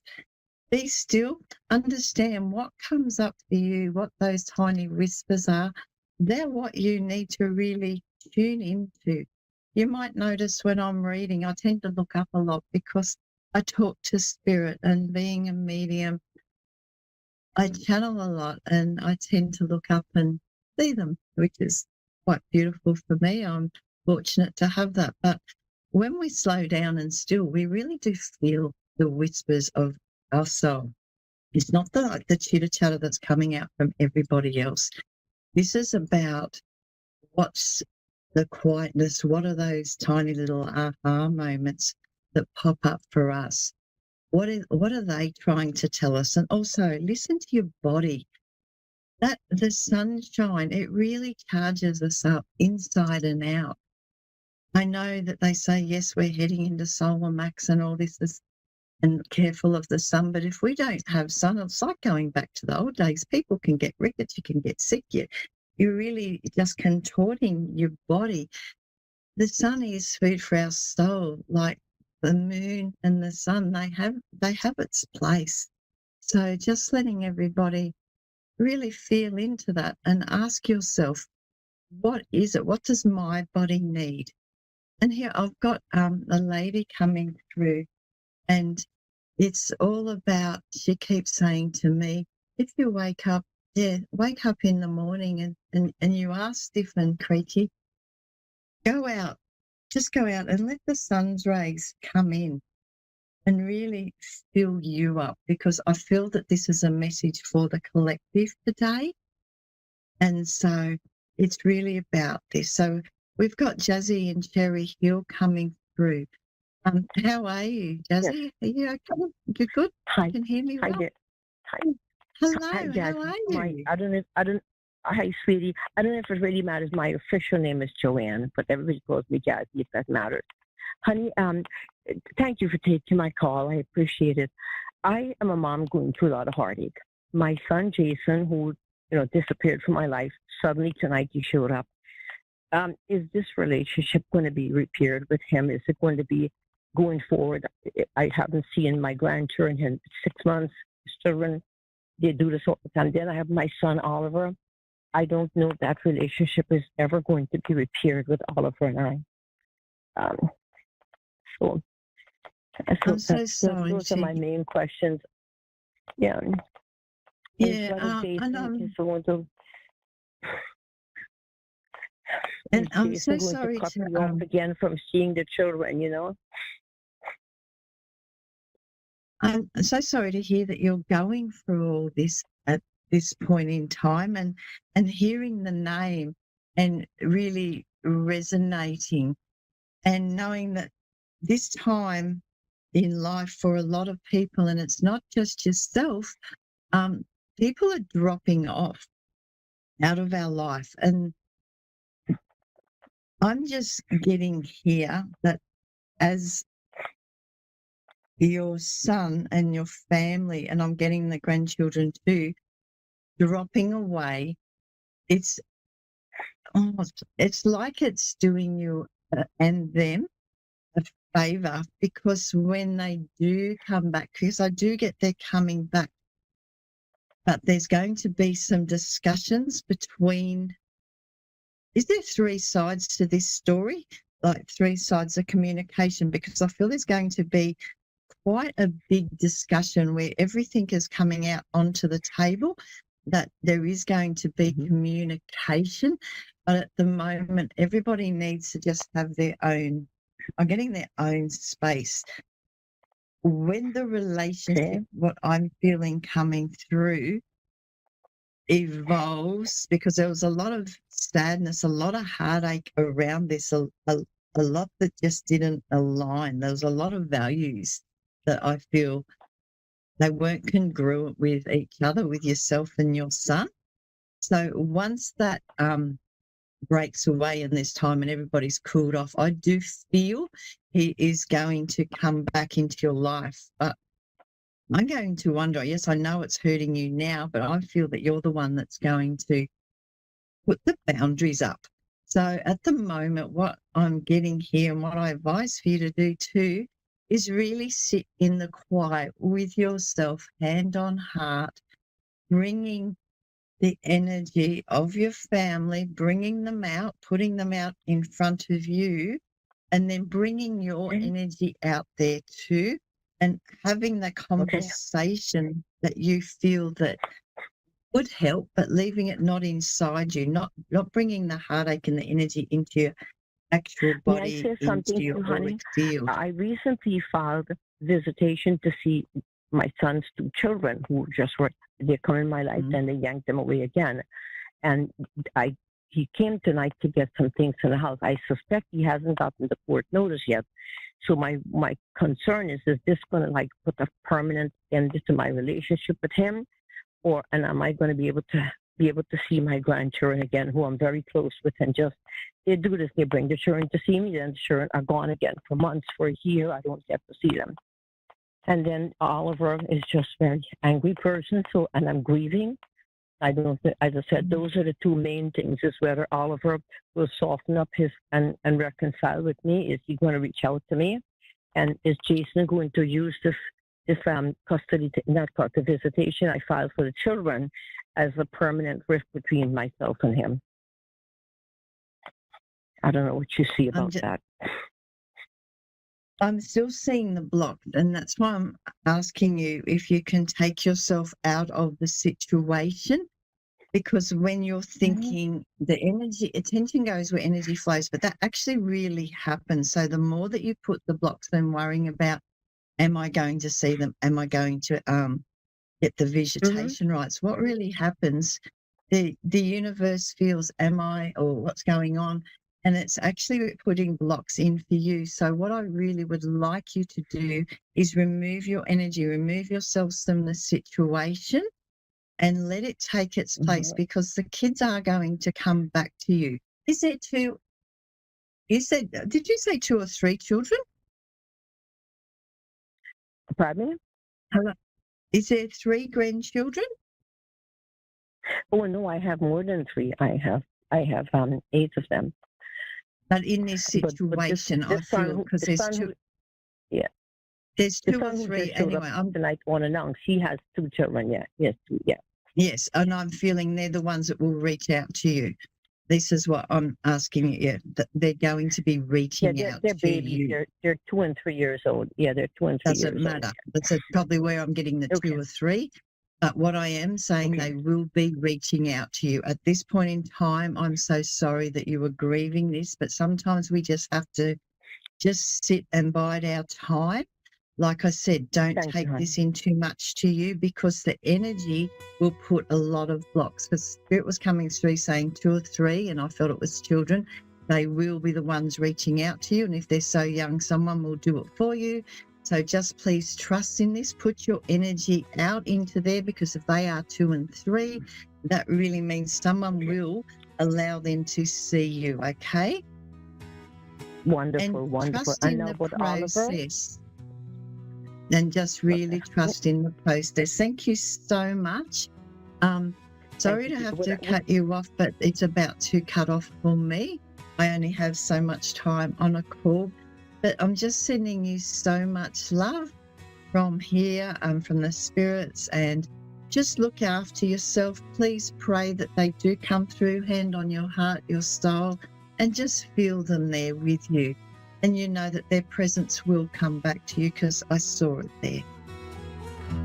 Thank you, honey. Thank you. I appreciate you. Thank you for the time. Thank you.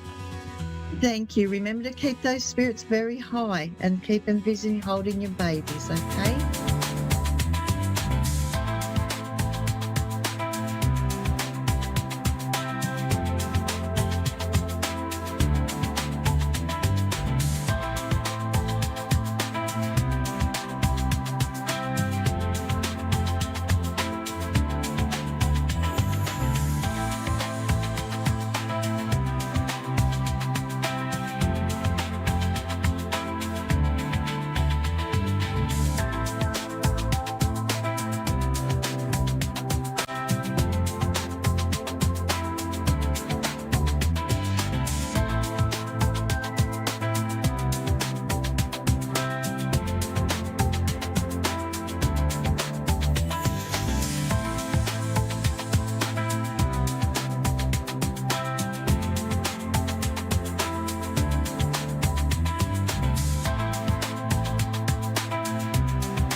listening to A1R Psychic Radio, Earth's #1 psychic radio network, and watching Moonstruck TV and Lightning Television.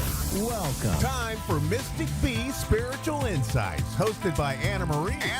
Live from mystic-b.com. Connect direct. In North America, dial 888-454-2751. In London, 20-3519-2158. In Sydney, dial 02-8488-3147. Or online, contact us through our Facebook page, facebook.com/psychic radio. Or one of our websites, askoneradio.com or moonstruck.tv. This is Mystic B Spiritual Insight on A1R, the Ask One Radio Network.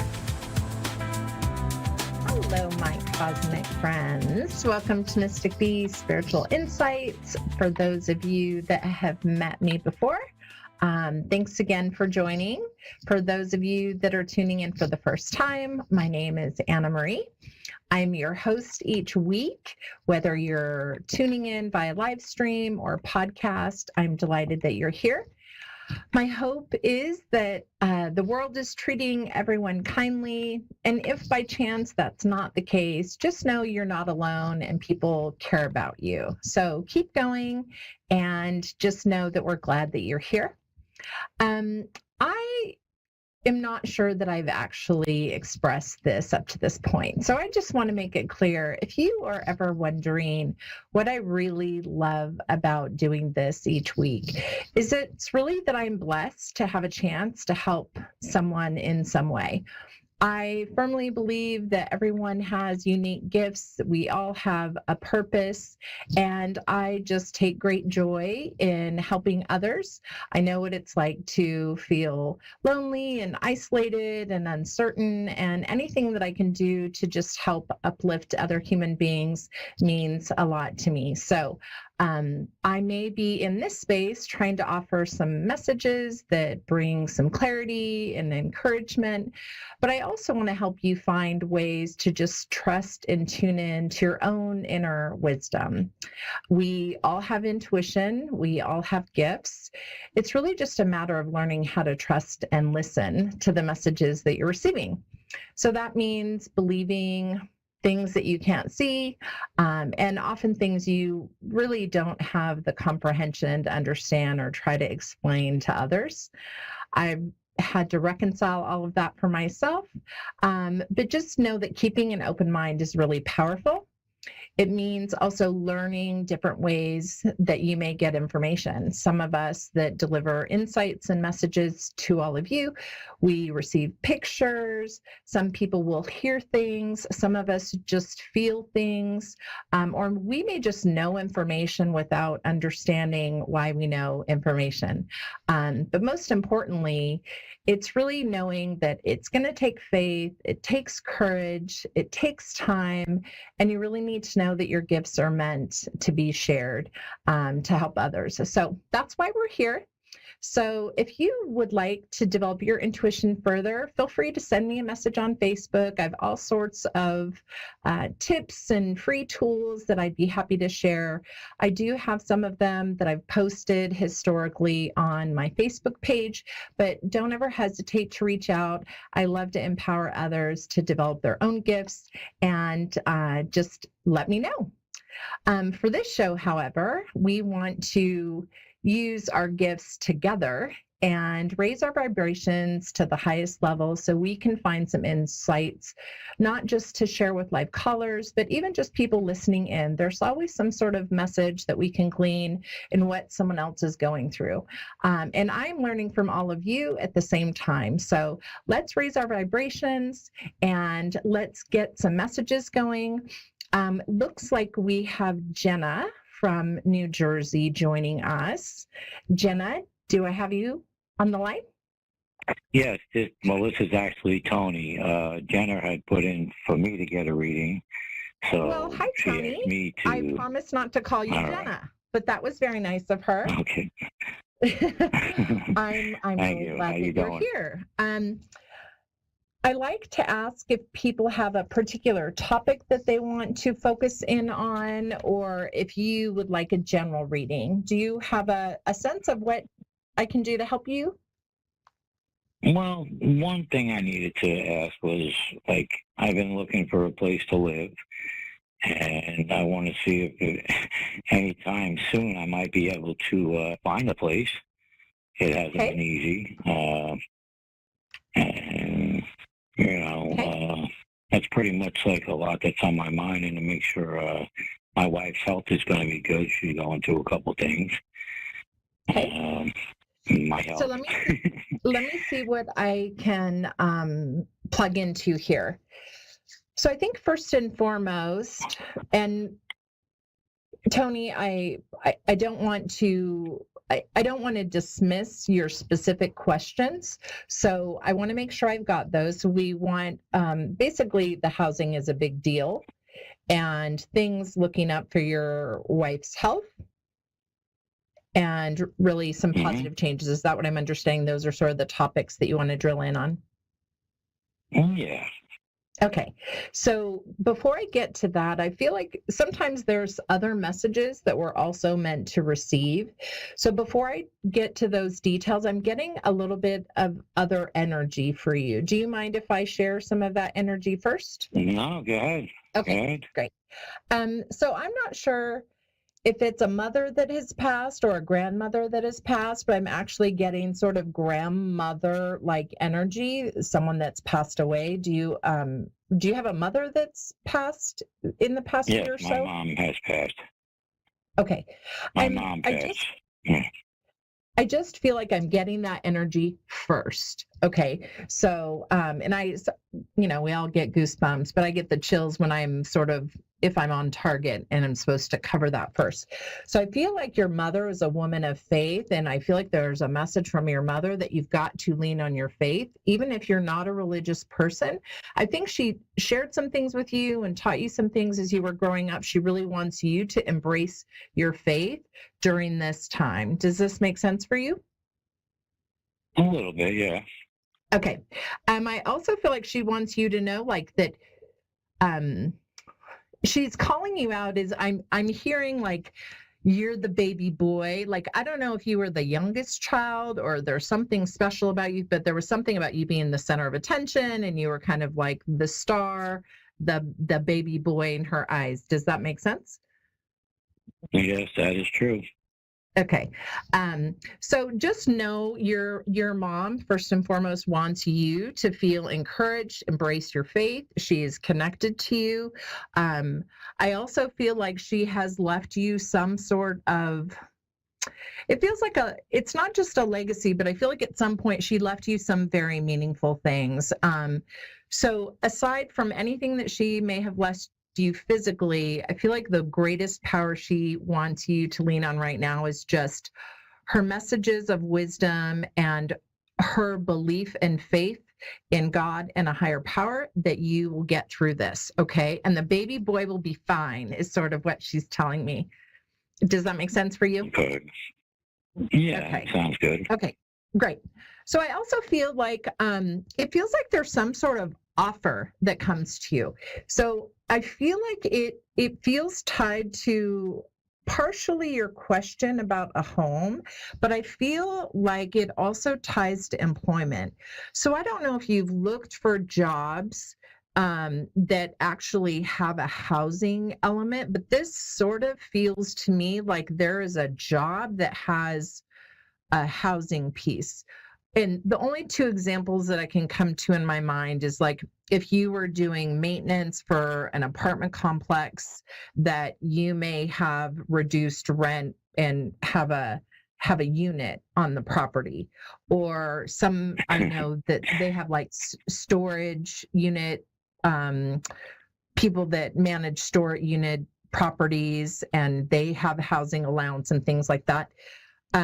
So that's the energy that I'm getting. Have you looked into things like that, or are you connected with anyone that may have? You sort of hit that on the head. I spoke to somebody a day or two ago, and there's a job for maintenance, and it's a place where I might be able to Yeah, that's the one that I feel like that's the one, Tony. So what I want you to do here is I want you to use all of your professional relationship building, all of that rapport building that you have. I want you to follow up with them again, okay, and let them know how interested you are. I really feel like that's it. I feel like that is your opportunity, and it makes a way where I think you need a fresh start. It feels like you need a fresh start, but it also feels like you need some rest. Like you need to feel just more security and more stability with your family. And this feels like that is the offer. So I want you to put yourself forward, and it doesn't mean beg, but it means genuinely express your interest that you want this opportunity. And of course, that's my high recommendation energetically, but it sounds like it's something of interest to you. Is that true? Yes. Yeah, it is. Okay. Yeah. Yeah, I really think you need to follow up with them, because I think it's yours if you do the follow-up and you let them know how much you really want that opportunity. And I think the housing thing gets solved. And it literally feels like this happens really quickly, like within the next couple of weeks. It feels like this gets situated. All right, cool. Okay, but you've got to do the work, right? You need to follow up with them and sell yourself a little bit more. I think they just want to know that you're reliable and you're genuinely interested in this. So just make sure that they know that that's true. Okay? Yes, I will. Okay, that's exciting. I'm excited for you. As far as your wife's health, so I sort of have strange spiritual agreements with my spirit energies and friends, wherever they might be. And so I don't typically hone in on things like death and health and all of that. Obviously, I'm not a physician. I can't offer medical advice. But here's what I would say. I feel like your wife's health, it feels like it's sort of been off and on. Like there's energetically, it feels like it sort of comes and goes. So I don't know if she has some immune issue or if it's just something that has not been quite identified yet. But I feel like it happens in waves. Does this make sense? Yeah, it does. Yeah. Okay. So I feel like, and again, not a medical doctor here, but my energy says there is something related to her diet that she can do to feel better. It does feel like it feels like there's just a chronic issue that may just continue, but that she can manage and maintain it through diet. I would just really encourage her. I feel like she doesn't like her doctor.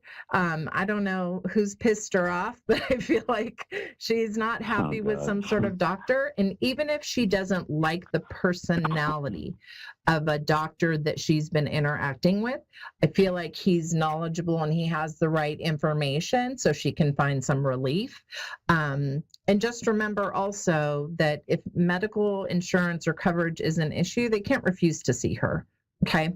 So I think she just needs to be open-minded in taking some of the recommendations from whomever her primary doctor has been up to this point. But I feel like a lot of it can just be maintained and improved through her diet. And so I feel inflammation. I feel like there's some arthritis or chronic immune sort of thing that has a lot to do with the consumption of certain ingredients. Does that make sense at all? Yeah, it does. Okay. Yeah. I know it's kind of weird how this stuff works, isn't it, Tony? Yes, it is. Okay. Well, hopefully it's offering you some encouragement. You seem to be on. You know what I'm saying? Like, I'm sorry, what was that? I said you seem to be on target with what you're saying, you know? Good. I just want to make sure, obviously, that not just that I'm offering you some encouragement and hope, but obviously I want this to be candid and accurate and clear for you. But I'm excited about your opportunity for new employment. I really think that this is the doorway. So again, I want you to follow up on that. I know, I'm guessing, is Jenna your wife? Yes. Okay. So you can tell Jenna I said hello, and that was really nice of her to get you plugged in this evening. But I also want to make sure that, you know, she just stays open-minded with whomever her primary doctor or caregiver is, so she can find some relief. It just feels kind of chronic to me, but I think it will improve. I think it's just about her diet. And either one of you, you know, if you feel like there's some other insights that Jenna would like for herself personally, you can always plug back in next week. You can reach out on my Facebook page or send me a message, and I'd be happy to expand further and see if there's anything else that I get. Okay. Okay. Are there any other thoughts or questions that you might have that I can help with, or were we able to cover a couple of things for you? No, I think we were able to cover. Great. So just remember, you get out there and put your best foot forward with that opportunity. I'm going to wish you and Jenna the very best in your fresh start. I really feel like this is a great new beginning, and I hope you keep us updated on the new developments. I will. Thank you very much. I appreciate it. All right, Tony, take care.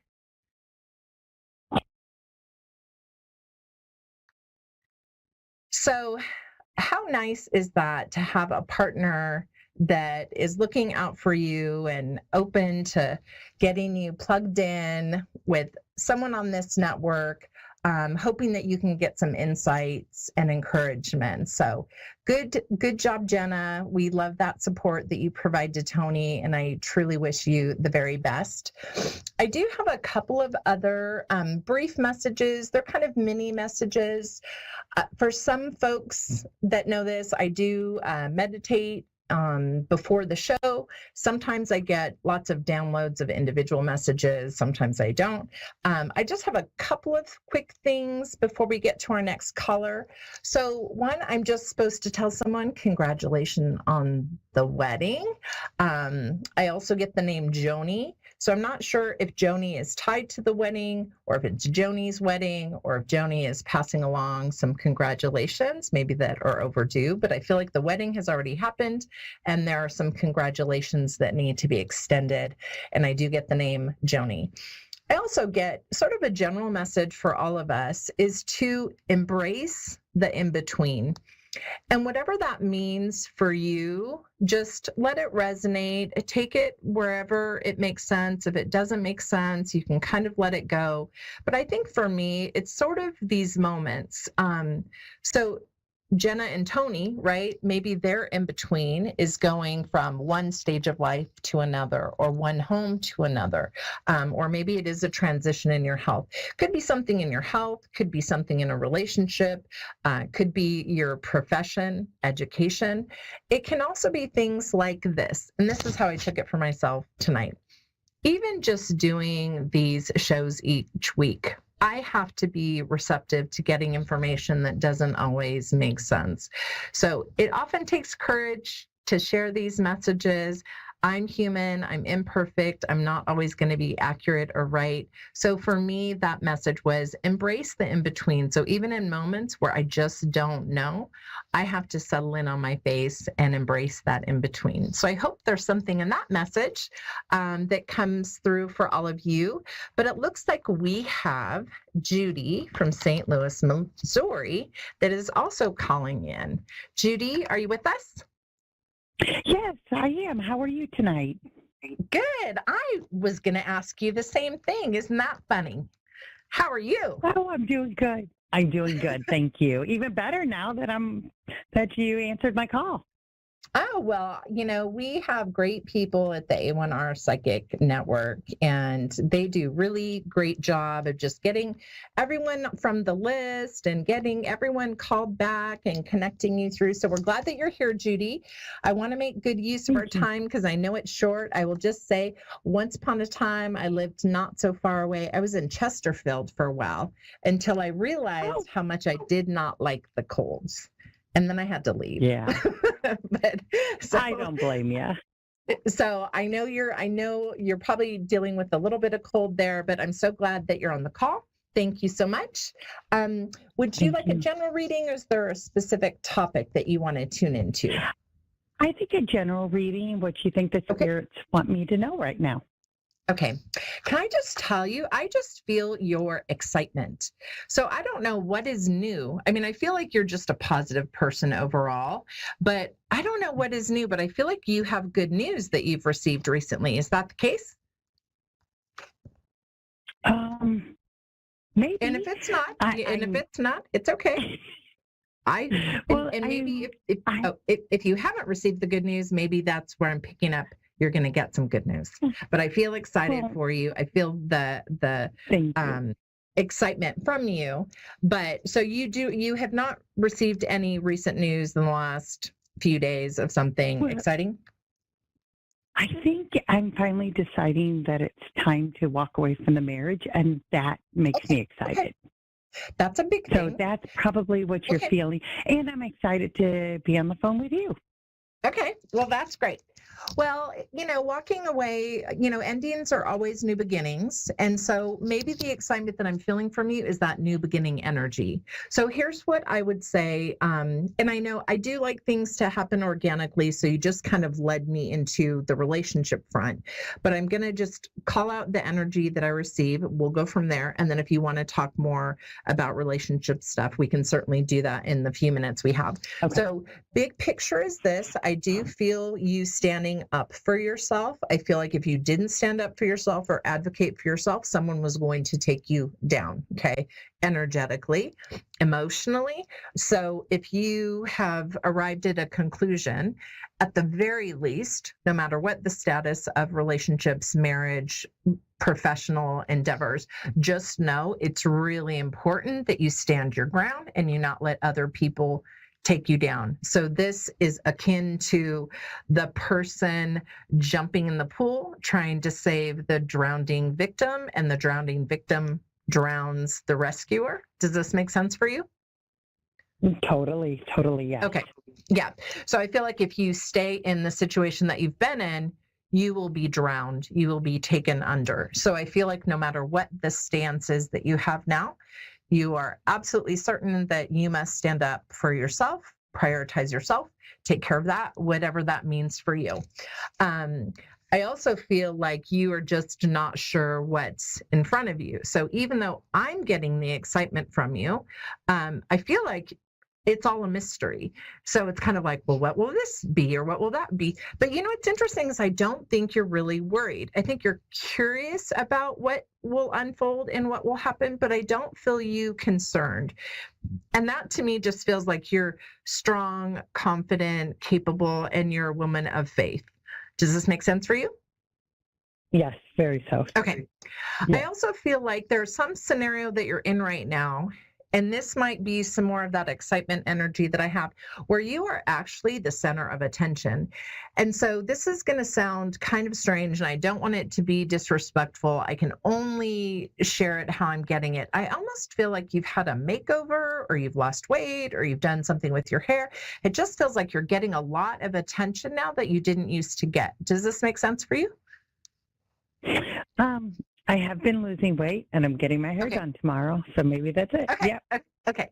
Yeah, because I just feel like physically you have changed, and it feels it's almost kind of the butterfly coming out of the cocoon to me, but you have eyes on you. So I think you're also attracting more attention, and not just compliments from friends or family or coworkers, but I think you're actually catching the attention of potential suitors, which I think is also good for your spirits and confidence as you move forward. Does this make sense?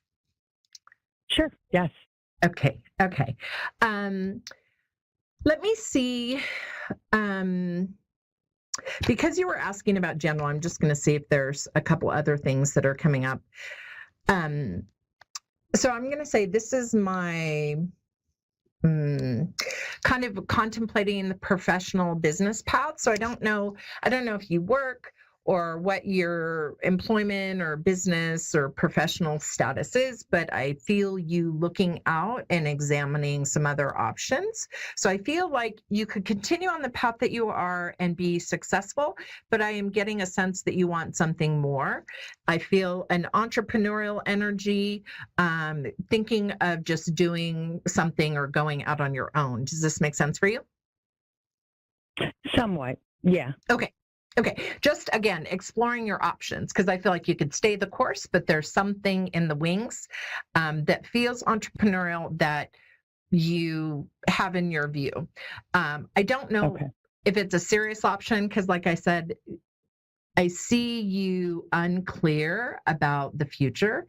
So when I talk about these other options, just know you have multiple options financially, professionally, and business-wise, and they're all positive. So you can't make a wrong decision in whatever you decide to do on that side of things. Okay. I also feel like you have a lot of luck on your side. So kind of just in closing comments, I just want you to just not just have faith, but know that you have the gift of manifestation. There's luck on your side and everything is going to work out. Does that help? Okay. It was wonderful. Yes. I hope you tune in again next week, Judy. You seem delightful. I wish you the best, whether in a marriage or out of marriage. Nothing's going to take you down. Thank you so much. All right. You take care. All right. You too. Bye-bye. Bye-bye. Thanks, everyone, for spending time with me again this week and just being part of this wonderful community. Remember, if you didn't get through today, don't worry. You can always connect with other psychics in the network. You can come back next week. You can also book private session on the Mystic Bee website or just reach out on Facebook and my Mystic Bee page. Just remember, you too are intuitive. You are powerful, you're intuitive, and you are supported not just by me, by everyone at A1R Psychic Radio and Moonstruck TV. We thank you for tuning in and sharing our shows every week.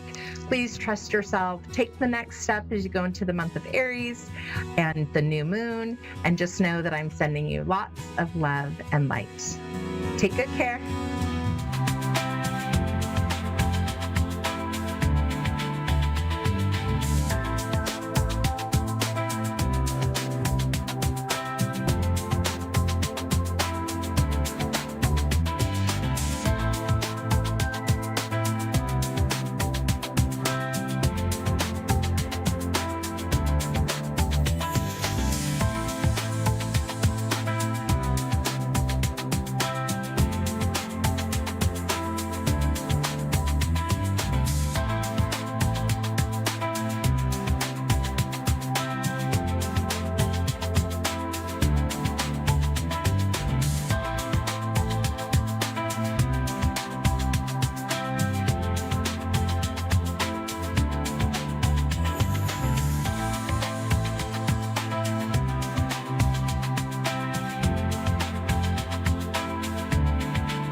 To A1R Psychic Radio, Earth's #1 psychic radio network, and watching Moonstruck TV, Enlightening Television. Welcome. Time for Understanding Spirit with Mary Shapano. Mary Shapano. Live from MaryVCircles.com. Connect direct. In North America, dial 888-454-2751. In London, 20-3519-2158. In Sydney, dial 02-8488-3147. Or online, contact us through our Facebook page, facebook.com/psychic radio. Or one of our websites, askoneradio.com or moonstruck.tv. This is Understanding Spirit on A1R, the Ask One Radio Network.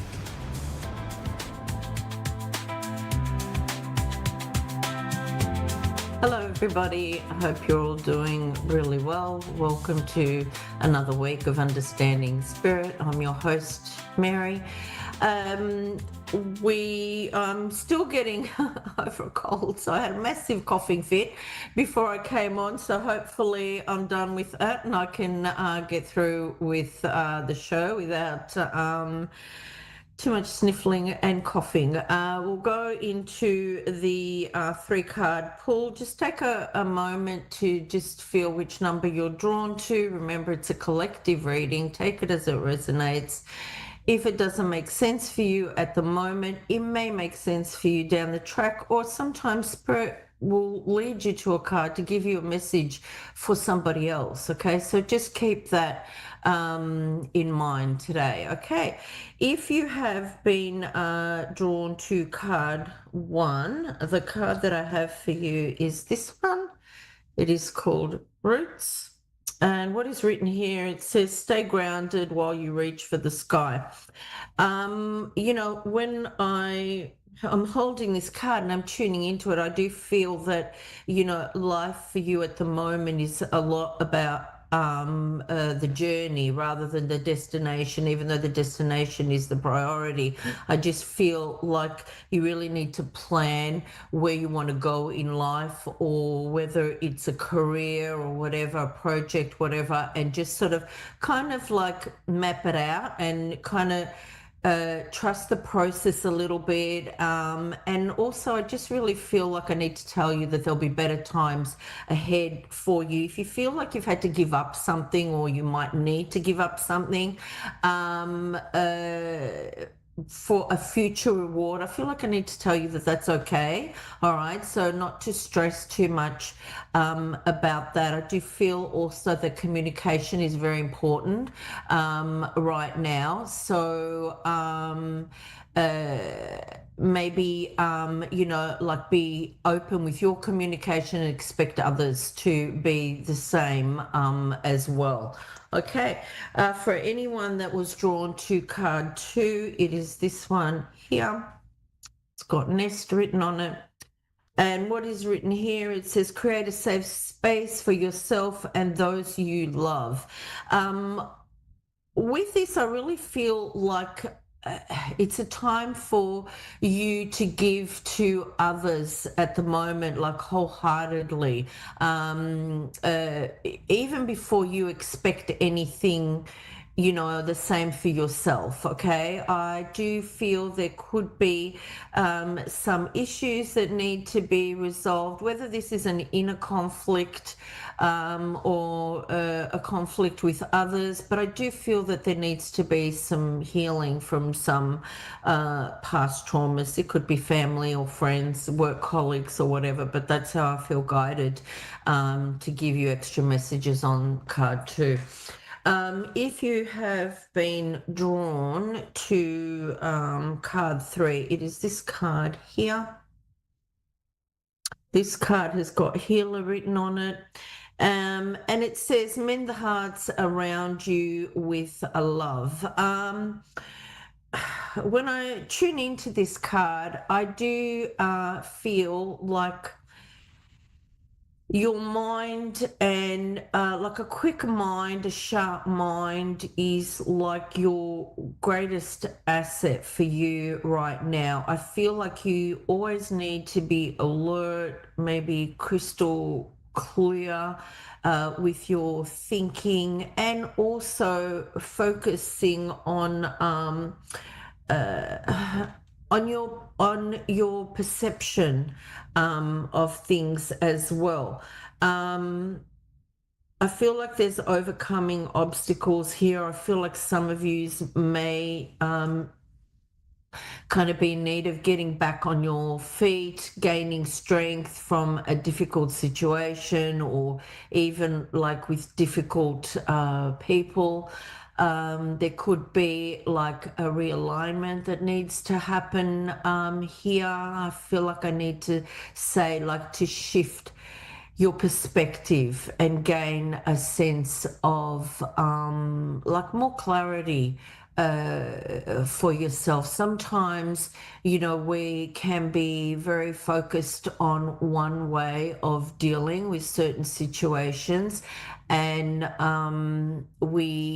if we change the way we look at it, and a lot of times that comes with growing as people, we shift the way we look at things. And I do feel like there's a shift now for you, and this is how you need to sort of like kind of maybe like step aside and with your thoughts and just kind of think of things you know, potentially in a different way. Okay. All right. While I'm still waiting. Oh, okay. Have I got Raven on the line? Hello, yes, you do. Oh, hi. How are you? I'm great. How are you? Good, thank you. How can I help you today? Well, there's been some shifts in my life, and I am curious, afraid, brave, and I just not sure if I'm making the right steps in the right direction. Yeah. Okay. Look, I do feel like there is a lot of movement around you. I feel like you need to trust your intuition. I do feel like you need to let go of things. I do see there's been like a stalemate and being stuck, and also being in like a sense of denial about some difficult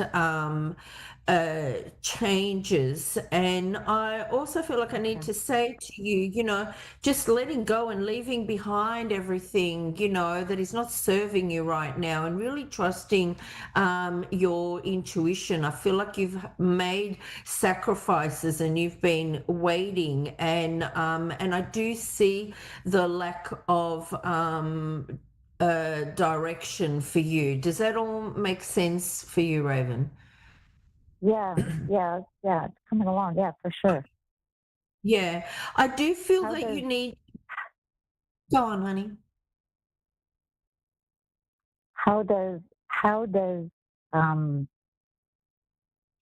my family play into my change and say my relationship?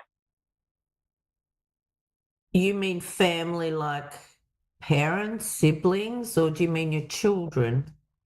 My daughter, Yeah.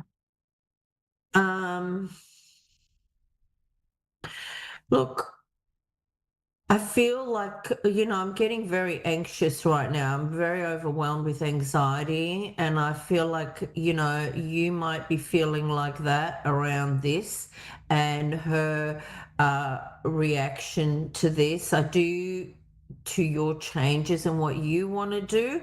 I do also feel like you do care about what she thinks and what she has to say, but I feel like she's very,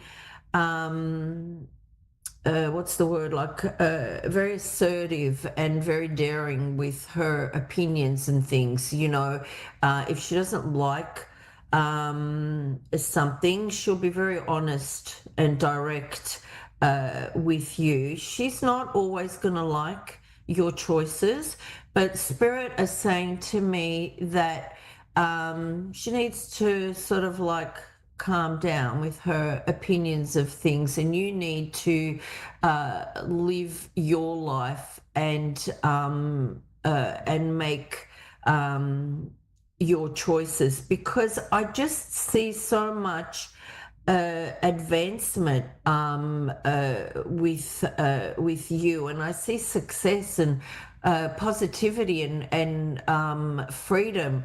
I feel like everything will be okay with your daughter, even if it's not straight away.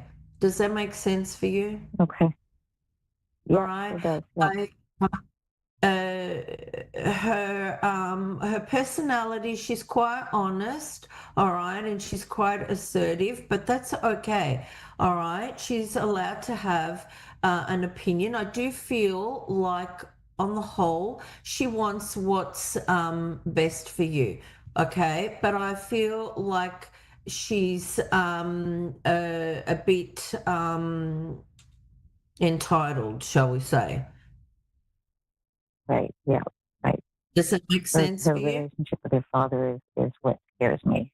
That really makes sense to me, and that's involving her father and myself, and the whole Yeah. dynamic that we have. Yeah, she does. She's close to her father, Mhm. and she will be influenced by him. I do want to ask you something. Does your daughter drive with the music really loud and maybe doesn't concentrate too much when she's driving?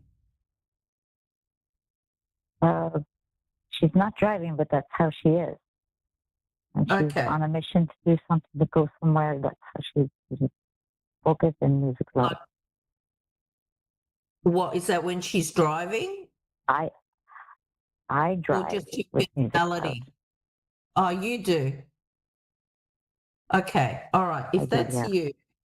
If that's you, right? Have you had a car accident recently or any issues with your car? Yeah, the tires. Yeah, okay, all right, because I could see that before I jumped on for the show today. Okay, so I want to say to you, just be careful when you're driving. I'm not saying like anything coming up dangerous or anything, but Spirit are just bringing it in as a warning, because I feel like when you're driving you can be distracted and lost in your thoughts. Okay, so Yeah. okay, so just keep that in mind for yourself. Okay.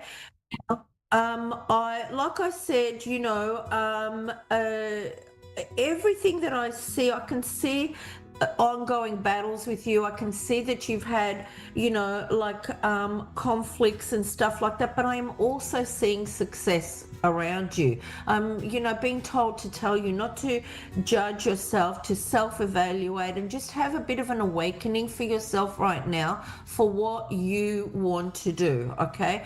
There's not a whole lot that you do when your daughter is with her father and how he influences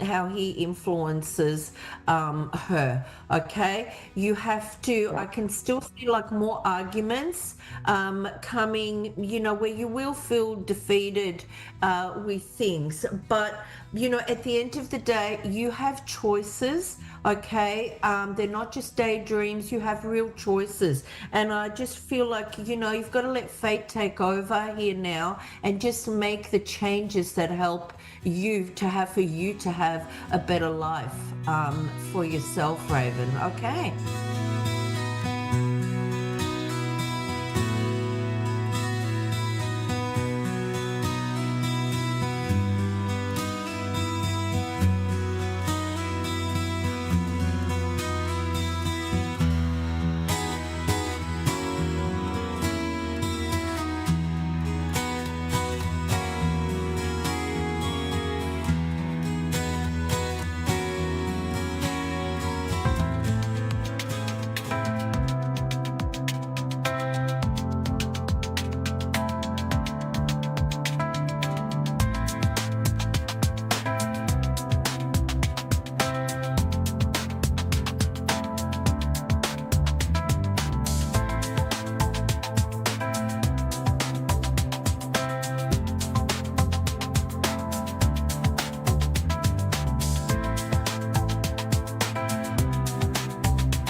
Psychic Radio, Earth's #1 psychic radio network, and watching Moonstruck TV, enlightening television. Welcome. Time for Love Life with Katana Star. Katana Star. Live from katanastar.au. Connect direct. In North America, dial 888-454-2751. In London, 20-3519-2158. In Sydney, dial 02-8488-3147. Or online, contact us through our Facebook page, facebook.com/psychic radio. Or one of our websites, askoneradio.com or moonstruck.tv. This is Love Life on A1R, the Ask One Radio Network.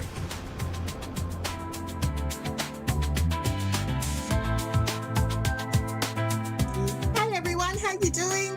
Happy Friday to everyone in the Southern Hemisphere and happy Thursday evening to those in the North. Hope everyone's great. I'm good. I was just shuffling my deck and here we've got the lovers right at the bottom. I'm wondering if the caller I get through today, if that will have something to do with that. But look, I'm about to do a collective message for everyone who may stumble across this or may be watching later, whatever. Hopefully this resonates for you. So here we go. Collective message for Friday the 18th of July, Thursday the 17th. Doesn't really matter. Here we go. This one's jumped out. Oh, the Hierophant. This is cool. The Hierophant's a beautiful spiritual card. It's often, no matter what religion or spirituality you follow, there's always a mentor or a superior, you could say, or an expert more than anything. And this is what the Hierophant's all about. This is someone who really follows traditional structures in whatever religion it may be. So if it's, Christianity, this would represent the energy of a priest. Or if it's in Wicca, it would represent the energy of a high priestess. It goes on. It's someone you look to learn from, someone who teaches knowledge, someone who is very enlightened within themselves. And, in this picture, he's actually a shaman from the Indian tribes, and he's just loving it. He's so content and at peace and in his power. So he really is somebody who often people seek spiritual advice from, or, even medicinal things as well, with the power of energy work and healing and things like that. Now, given that the Hierophant has come out today, this would mean that people might be turning to mentors in spirituality, or they may be embracing their own spirituality more. They might be finding a renewal of faith within themselves, or even a faith elsewhere. If you're, if you're somebody who integrates beliefs from all spirituality and religions. So this is, I've just got someone on the phone. So this is what the Hierophant's all about. Okay. So great stuff. Awesome. It can also mean, organizations and things like that, where people normally follow structures. Now I have got, Candida, is that how I pronounce your name? Candida. That's a beautiful name. Yes. How are you? Thank you. I'm good. How That are is a you? really pretty name. What Thank can I you. do this evening for you? My husband passed away maybe 2 years ago, leaving me and my two kids there, and I was just any chance that I could ever contact him, I'm always up for it. I want to contact my husband and see if he comes through to you. Yeah, right. Well, firstly, I'm sorry to hear about his passing. And the other thing is, Candina, is that I can't guarantee I can make a connection. Unfortunately, it just doesn't work that way. We can't just call upon spirits on the other side. Contrary to what you might see on TV, it really doesn't work that way. They'll often come through unexpectedly at a time where you're not even expecting it. And look, I can promise you, though, he would be showing you signs in other ways. And once you sort of start to see those signs, that's where you can start to acknowledge it, But look, I will try my best to make a connection with him. I often use the tarot and my oracle cards for tools, and whatever messages sort of come through those, I combine with intuitive, feelings or thoughts or images I might receive. Right. And let me know if it's not resonating for you, because then that helps me to improve as well with mediumship, because we all have the ability, and it's about tuning into it, and it's just about trusting and your intuition and things like that. So this is something you can even do yourself. And it's nothing to be frightened of. It's Hollywood's got a lot to blame for things like this, and we've all we've all just been conditioned to switch off. Unfortunately, that's the society and the culture that we live in. And it's interesting that the Hierophant came out today as I was doing the collective message, because the Hierophant is a very spiritual card and about embracing your spirituality and turning to mentors in that area. Now I'm getting shivers. Now here we go. I'm just bringing out some cards to see what comes through. You know what? This is really, you can't make this stuff up. When I before I went live and started shuffling, the Lovers was at the bottom of the deck, and I did ask myself and the tarot if this would apply to the caller today. And I do believe with the Page of Wands here, this means that your husband is trying to come through to you. Definitely. All right. The Lovers represents a lover, a significant other, and the Page of Wands represents communication. So I'm just going to focus here and see what else comes out. Okay. We've got the Seven of Cups, we've got the Queen of Swords, and we've got the Three of Cups. So at the moment, with the energy I'm getting with the Seven of Cups is your husband would be acknowledging that you've got lots of multiple things on your mind at the moment and pondering options possibly. Now, what else am I getting? I'm not going so much with that was the traditional meaning of this card. What am I getting here? He's feeling that you're getting stuck in your head a bit too much and overthinking stuff possibly. What else is there? There's acknowledgement for there's something to do with the children, something to do with a bike. What's that about? Let's have a look. There's a decision. Sorry? I didn't understand if you said a bike, like a bicycle. I'm seeing a bike. Yeah, I just saw a bike there, and there could be a dilemma to do with something like that. So with the Two of Swords moment here, is there a decision to be made around a bike or something like that with one of your children? Yeah, but he's got two, and trying to figure out which one he's going to keep. The one his dad got him, or the one he built. So. Right. Well, I just received an image of a bike, and that wasn't in the cards at all. And when the Two of Swords came out, that's showing that there's decisions with the Seven of Cups there. It could be a decision overthinking, but I am getting very strongly that he's coming through for you, an acknowledgement that he is still with you very much and with your children. And I know it's hard because you can't see him and you can't hear him, but I promise you, at times when you feel that you can feel him, that's really him. Okay. Now there's something to do with a bike. His message is try not to overthink it and get caught up with the what ifs. All right. What else is coming out here? The children. He's acknowledging the children. This is the Six of Cups. Okay. Acknowledging the fondness, the memories, the happy times, all that sort of stuff. Remember those times. Okay. You could even possibly have a dog as well. If you don't have a living dog, he could be with a dog on the other side. That's depicted in the tarot, meaning the tarot card there as well. The Knight of Cups. Sorry? Oh, we had a dog burn up in our house when our house burnt down. I'm so sorry to hear your house burnt down. Well, look, I'm feeling that with the acknowledgement of the dog there, that would either acknowledge that he's with the dog on the other side, or he's remembering those fond memories of the times when you had, the children, the dog, all that sort of stuff. Now, with the Knight of Cups in reverse here, there's acknowledging the depression, the grief, the sadness, all that sort of stuff, really wanting to come through to let you know he is still very much there. And it's about, I know this sounds cliche, but this is so true. And to be honest with you, when spirits come through, it's nothing huge and grandiose, and it's often just about, I'm okay, I'm still with you, I still love you, and they'll give little signs to validate that it's them and that they're thinking of you and that they're very much aware of what's going on. And with the Knight of Cups in reverse, I feel that that's the strongest message there's trying to get through at the moment, is that to trust that you can still talk to him, that you can still communicate with him. He can hear you. Play songs that you used to listen together. Okay, I just got that as well. The acknowledgement of the over decisiveness, the thing with the bike. I mean, I can ask a little bit more about that. There's the King of Wands here. Now, this is him, I feel. The King of Wands is someone who, was really quite aware of their power, and that they would make decisions wisely, with confidence as well. They didn't beat around the bush much, quite fiery.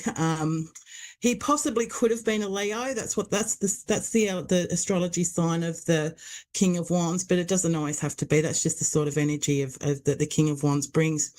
What else have we got here? There is definitely acknowledgement for the children. Seven of Pentacles, something's taking time. So he's acknowledging there's a need to walk away from something that's going on in the family at the moment. I'm not sure, are you considering moving or relocating or something like that? Because that's what the Eight of Cups means.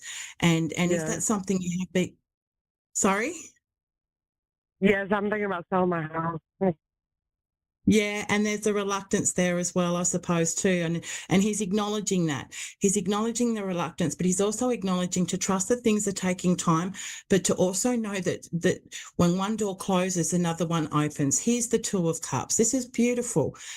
Very much an acknowledgement that this was a connection, a soul partnership. You know, look, he's with you. When you're crying at night, he hears you. He's right there. Okay, reach out and talk to him. Don't feel silly for doing so because he's right there.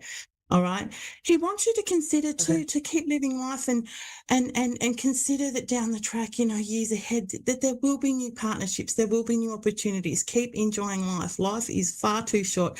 And when we cross over to the other side, none of that mediocre stuff matters anymore. It's all about on a soul level, we're connected. We're all connected, and we all you know, have these partnerships in life to help us, you know, become more enlightened and or for whatever reason, really. But he's acknowledging that. He's acknowledging there will be future opportunities for you, but you're still grieving very much so. There's the Three of Swords.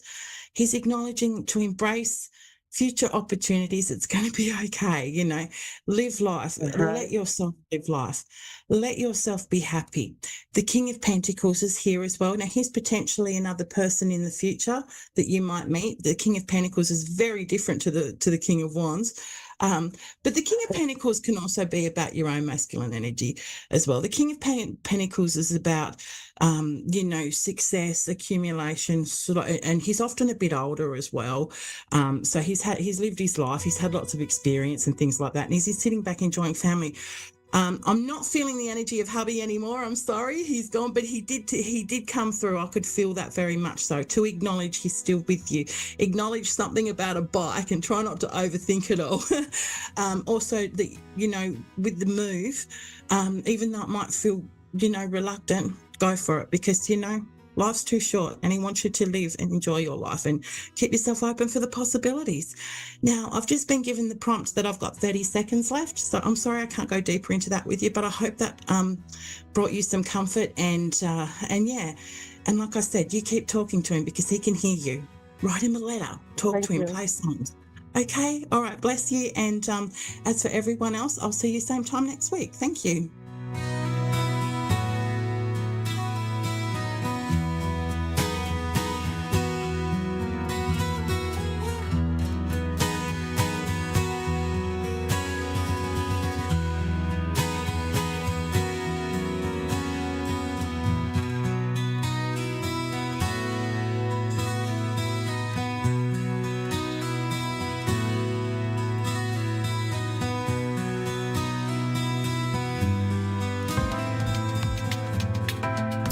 Listening to A1R Psychic Radio, Earth's #1 psychic radio network, and watching Moonstruck TV, enlightening television. Welcome. Time for Soto Tarot, exploring your intuition with Eric Soto. Eric Soto. Live. Hey, Eric Soto with SotoTarot.com and A1R Radio and Moonstruck TV. It's great to see you again this month. We're in May, so it's the 1st of May. Isn't that awesome? So I get to kick it off for the month with all the other stars on this program as well. So a good thing that just happened here, and I'll share it to you before we get any callers in. We just got in with my favorite metaphysical shop, Real Live Metaphysical in Cedar Rapids. Hi, everyone. We did a little tarot go around, and I always learn something. If you've been in tarot the longest that I have, over 30 years, you learn that you don't know everything. And as we drove around and then we did our little tarot card swaps. We went and did this little program where you take a card out and you read. Each person takes a card out, has something that they have an inspiration for or a question for, and then they pass it down the line. And everybody who came around, believe it or not, I keep talking about this crazy thing like connections, right? How we're connected, that it's not the magical cards necessarily, it's the connections that we have psychically. And science every day is explaining that, how we're connected in a quantum field. But long and the short, we went around and some people didn't even know the decks we were using. Some people weren't really very adept at reading tarot or even being in this type of situation. So we had different levels, we had different ages, we had male, female. I think I was only male in the group, but it doesn't matter. But the idea of that we all were able to read very differently, different perspectives of the same card read for the same person. It's very interesting how it still comes around and still is right. As a collective, we still had the whole story. I think I've heard different versions of this. There could be 10 people in the room, right? And everybody sees a red ball on the table, a white table. And then they ask you, describe a few paragraphs of what you see. And some people write about the red ball. It's very round, it's very red, it's in the middle of a white table. And other people will go beyond that. They'll say there are how many people in the room and what they're wearing. And other people will talk about the scents in the room or the sounds in the room or the feeling of anxiety or happiness in the room. You'll get 10 different perspectives is what I'm saying. But again, they're all correct and they're all making the whole. So it was interesting. Thanks for inviting me over at the Real Live. We had the Tea and Tarot. I'll give you a little shout out again. They do it in Cedar Rapids every first Thursday of the month. And today was the first. We just happened to be doing it. And there's always something to learn. It's nothing about the cards. The more we sit, it's more about the connections. It's more about how we learn from each other of how we see the world differently. We're in the same room, same card, different ideas of what it means, but ultimately reading for the same person, still very true and very much of what that person needs to hear. So I like to share that because there's always something that happens in real life. It's not just all spirituality, right? Spirituality is real life. There's, we have to pay our taxes and we have to go to work and we have to do our family thing and what have you. But there are times where if you sit back and look how much we are the same, as much as we think we're different, we're very much the same. And that's pretty much the message that I like to share, that the connections that we have, the longer you do this, the more you understand, and other people here on this program will say the same thing. We're very connected in so many ways. Australia's out there, UK's out there, the United States and Canada, and all around the world. It doesn't matter the distance. We're still quantumly entangled. We're spiritually entangled, and we still have that connection. Funny thing with also that I noticed too, that we had someone during the reading here where I had my cards go around, which is interesting because they don't have words or anything on them, right? They're just pictures. And still, I think I know I'm the creator of my own deck, right? I keep talking about I made my deck in 2015. I had a 4-day vision. This was a big deal. I still use them today. But I had 10 different, or we didn't have 10 people, but the people at the table, we had different perspectives that I have never heard of before. This looks like an X-ray. This looks like a fish. This looks like a beetle. This looks like, but again, the message was still correct. And the message still helped me of a question that I had. So very interesting that even that I couldn't deal with the tarot decks that were out there at the day. So I had to make my own. Still people are reading into my deck and saying that, yes, you might be the author of this, but you're not ultimately the user, and the users are all of us. I have Lynn in Newcastle, New South Wales, Australia. How are you, Lynn? I'm fine, thank you. And yourself? I'm doing fabulous. And good day, good morning, good afternoon, good evening. I know it's probably a way different time over there, but I'm very happy that you're online Good morning today. still. Good morning. Good. That's what I like to hear. It's nighttime here, but it's nice to hear that it's morning there. So we can do this a lot of different ways. If you've seen my program or you haven't seen my program, I can pull a card. We can do a question specifically. It is a G-rated program, so we don't want to get too deep, but I'm very happy to connect in any way, which way you wish to. I just want a general reading thing. That's exactly there's fine. No question. Yeah. That's the best time, because ultimately, when we don't know a question, we actually do have a question. We just don't know that we have a question. So I like to say for those playing at home, this is reversed. And this is a high priestess card reversed. It looks like a crystal ball with a lot of different, if I can get it right, a lot of different colors inside, and there's a shadow on top. So the high priestess is our inner soul. That's our higher self that we're listening to. Or if you've ever heard, that's your voice in your head, right? Hey, I need to pick up a loaf of bread. Hey, I need to go and do something. That's also your inner self. But on the spiritual side, it's very much the high priestess card. It's the one that teaches you right from wrong. It's the one that gets you out of that bind when you're not sure if should I do this or should I not do this.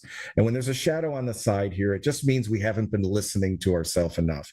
We know, and a lot of people may or may not agree with me, but believe it or not, you know you better than anybody, including your parents, including your lover, including, well, your pet, who thinks they know you, right? They come around all the time and chase you. But you know you more than you, and especially your higher self knows you and will always try to teach you or try to reach out to you, whether in dreams, whether in symbols, or whether in just in daily life, and lead you along. You usually have those aha moments when, oh, this is a time that I should be going this way. I should take that job. I should go with that person and marry that person. I have that feeling inside, that gut feeling. That's the high priestess. So I'll go back on there and I'll build on that for a minute. You don't have to say yes or no or maybe, but you can if you wish. But this is telling me that there's a time here that maybe you just weren't listening a little bit to yourself. And again, reversed is the Five of Pentacles. And it's telling me that there is a path for you. There's a question going on, and there's always a question of, should I have gone this way or that, or should I have chosen that path? And the Five of Pentacles is the physical realm. Fire here in the front of a curtain and a cool cave in the back. So there is always a way out. There is always a path forward in the physical sense. But sometimes, not that we're hard-headed or we just don't listen, we think maybe that we second guess ourselves, and then later on we kick ourselves in the head and go, why did I not listen to myself? I should have gone with that gut feeling. Has that happened to you recently, or are you going through that exactly right now? Yes, I am going through that right now. Okay, so this is where the teaching part is. You know you better. I'm not saying anything specific. You're connecting here in Australia in a beautiful morning, hopefully. I'm here in Midwestern Iowa. That's, the middle of nowhere toward the end of evening. But it's you saying that I wasn't sure if I should really be thinking about. I know the answer to this certain circumstance. Other people may be telling you what to do. There might be second guessing on your end, but ultimately you already had that gut feeling. You already had that idea of saying, I am the hermit, my best teacher. I am that teacher on the mountain up above of the highest rooftop or the highest mountain looking above. I have the best perspective is what the hermit card means. It's a teacher card. And what did I say earlier? You are your best teacher. So if you're fumbling around with an answer right now and you're not quite sure, should I have done this? Should I have not done this? Do I feel regret for this? Which way? I'm going to say this, and I say this anyway. A good tarot reading or any kind of oracle reading, psychic reading, is always going to be something you already knew. Problem is, I didn't know, but you knew it, and you're just looking for that connection of someone understanding where you're coming from. Maybe locally, you're just not getting people to agree with you, and that happens. And sometimes it's not that only we're not getting agreement to, as this said in reverse, it's the judgment card. We're getting judged based on, again, do you really know? Do you understand the situation, Lynn? Are you really sure you know yourself? And the answer still is always yes. We may make mistakes. There might be consequences for the mistakes, but ultimately there's reasons for our choices and why we choose that. So I'm going to ask you to stick to your guns a little bit here. If you've already made that and say it's okay that you chose that way, that something will come of it. But if you're still in the middle of that right now, because it still feels fresh, it's okay to choose that gut feeling to go for. You're going to get a little bit of friction. You're going to get a little bit of a judgment. But ultimately, you're the teacher. You're the one that knows the higher perspective of, and it could be age, it could be perspective, it could be the circumstance in the situation. Ultimately, you're going to know the best. Is that resonating with you? Yes, it is. Was that part of was that something kind of in the back of your mind going, I wonder if this is going to come up? I don't know. We never know, right? If you're resonating with it, it's supposed to be that, oh, yeah, I knew that. but we still want to hear that, right? That's why we go to confessional. That's why we go to our best friend's house, and we just talk things out on a cup of tea or a cup of coffee. We want to hear that, did I do the right thing? Am I doing the right thing? Am I being heard? And they say, yes, you're being heard. Most of the time, a good friend doesn't tell you what to do. They usually just say, I hear you and I support you, whatever that is. And that's the support saying, yes, you should be supportive in that. Would you like to ask something specific along those lines? No, I feel as though I've been validated. Validated. Okay. Well, how is the weather? I'd like to give you a few seconds here. How's the weather over there? Last time I talked to somebody, Gold Coast, it was horrible. It was beautiful when I first came on, but it's now becoming overcast. We've had rain off and on, but it's supposed to be going into winter, but it's still very warm. You know what? I forgot about that. You're in the southern hemisphere. So your winter starts now and our summer starting now in the northern hemisphere. I forgot about that. I'll have to remember that. Maybe it'll be cheap to come around this time when it's winter time. Sure, the tickets are probably dirt cheap to go to Australia at this point. Probably. I'll have to remember that. It's beautiful at the present moment. The temperature is pretty good. Good. And I'm glad you're validated, right? I like the idea that you didn't ask anything specific. I don't have to know the specifics, nor does anybody on this program, though they might. I'll tell you what, a secret. They're probably listening to see if you're going to say it. But it's good that you know. It's the feeling of being validated to say, well, this guy knew and he was all the way in America, so he must know. It's still not, right? I'm no one and I'm everyone at the same time. It's you. You are the one that's validating. And obviously, if this validates you and gives you a little bit more courage to stand your ground, then so be it. Then I've done my service today. Thank you very much. Thank you very much, Lynn. Thank you. Again, it's that connection we talk about. I did that little thing in the real life metaphysical shop, right? In Cedar Rapids. Yeah, keep dropping it. Cedar Rapids, Iowa. Our friends together, as we were reading each other's cards, no judgment. No one said that there was right or wrong, or you had to do this. It was, this is how I'm feeling. This is, I want a good intention for whatever that to come out to be. And whatever that is, everybody that we went around still had the same group intention of the red ball on the white table with so many people in the room. That full picture came out. And as long as that full picture comes out in that reading, that's supposed to be validated, and that's true.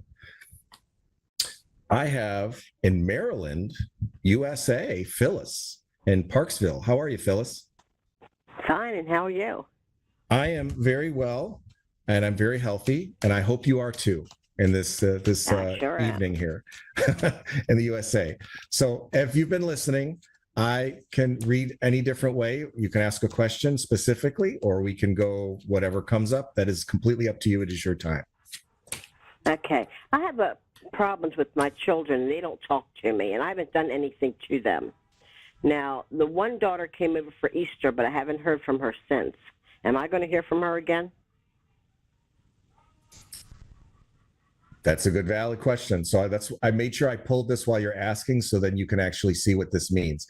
This card here, reversed, happens to be the Four of Cups, and it's reversed. Normally, Four of Cups has to do with the heart, and then normally it has to do with something of being ignored or dissatisfied with. Like, I have plenty here, but it's not enough, or it's not even that it's not enough. It just doesn't suit me anymore, which would be, like you're saying, the daughter not talking to you, but it's reversed. So there is a feeling here of a bug trying to take a big giant fangs and eyes, not evil or anything, just a bug taking a big bite out of life, this big giant apple or what have you this is. That represents a difference. That means there's an attraction or an interest again. So I have a feeling that there is an interest involved in speaking again at some point. And I'm going to pull a second card to make sure that I'm valid here. And here's the issue, since I don't know what exactly happened. The feeling that I'm feeling of is this King of Wands. See, it looks almost like an eye and horns and a smile. Like, I call this the golden mug smile. This is the great grandfather that laughs all the time. This coming in here is telling me there is an energy of wanting to connect. There's a want there. There is that feeling of, I want to be family again. I want to be. The problem here is that again, the action of again coming out of that and biting, it's not happened yet. So there's a feeling of maybe forgiveness or being misunderstood, or the feeling of again of somebody understanding someone else's perspective first. Now that can be yours and that may be hers, but I know for sure on her side, I'm definitely feeling a want to come back together. And as I show this in reverse, this is your 8 of Wands. These look like arrows that are coming down onto the moon, but they're falling from the sky. It's just a lack of, I don't know if you've ever heard a phrase like sometimes kids need a kick in the pants. They need a little bit of push. Right. They don't feel like they can just come to you and say, and this has a lot to do with age. I don't know her age here, but it doesn't matter. You can be in your 60s and still not learn it yet. But a lot of it has to do with understanding that, hey, all I have to do, we're family. If I come back and ask for forgiveness, that should be enough, right? If I'm wrong, I should say I'm wrong. If I'm right, maybe sometimes I let for the better opportunity to say I'm not right, and just for the family's sake, come back. That's the feeling of there's a disconnection there, or a feeling of not being accepted. Does that sound complete? There's some kind of, there's a riff there, obviously, but there is a want to come back. There is a feeling of, I want that home. I want to feel like it used to be, but the action part has not happened. And as I tell people, when there's not an action, somebody has to react. Somebody on that side is going to have to make a difference. And if it's not them, you may be still waiting. It may have to be you. It depends on who needs that greater. Now, knowing that situation, knowing that opportunity is there, you have to decide whatever has happened, whatever it is, ultimately, she's still my daughter. And ultimately, this, as this one says, the Knight of Wands. Remember, I had a King of Wands. Now this is the Knight, a younger version of the Wands in the court. A very hot-headed, frowny face, big head of fire. Means sometimes we say things we don't always mean. And it doesn't matter even what the words are. They can be very descriptive.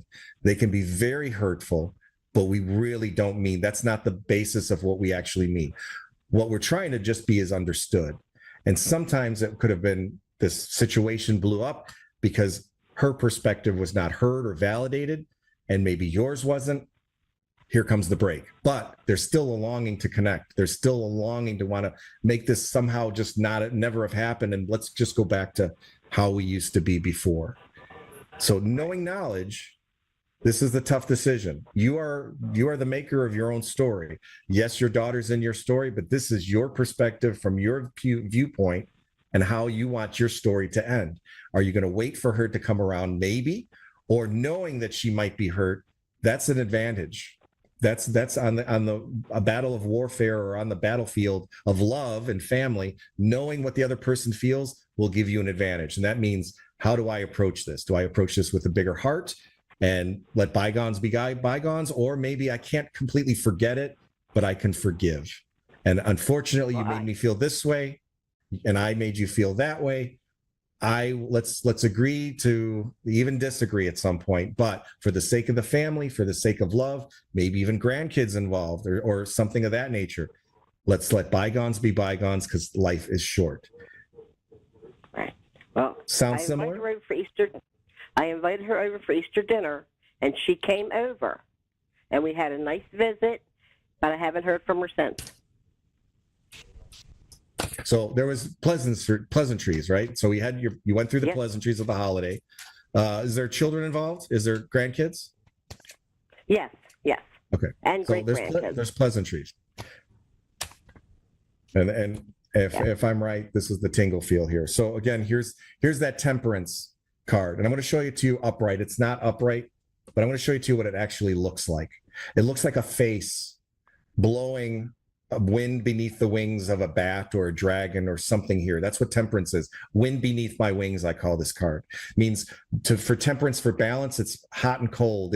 It's anger and love. You're going to have to sometimes ask for forgiveness or ask for assistance, but it's reversed. Again, it's that feeling of wanting someone to reach the other side. Now, you probably did having them over, but if the apple doesn't fall far from the tree, sometimes they're stubborn. Sometimes they need that a little extra. And that's where I'm going to ask you as the grandmother and ask you as the mother, You may have to go above and beyond. You have to know, knowing this, that she may not be aware of, and she may be going through that for the sake of the kids, for the sake of the family. Maybe I have to go above and beyond. And I'm telling you, I've said this in a program before. It's not that you're wrong or right, but you may have to bow down and say, you know what? I accept that. I see your perspective. I will try not to do that again that way. Maybe I just want to be heard as well, but I completely hear you. And let's still be together as a family. Let's still make sure these grandkids have grandparents. Let's make sure that you still have a mother in your life. I want to be part of this because life is short. That's a lot of knowledge, and that's a lot of power to bring back into a situation, knowing that they really, I mean, I've seen people, the very end, push away. I don't want you in my life. I don't want you. And then they're gone and they cry their eyes out saying, I wish we had more time. I wish we'd have been together.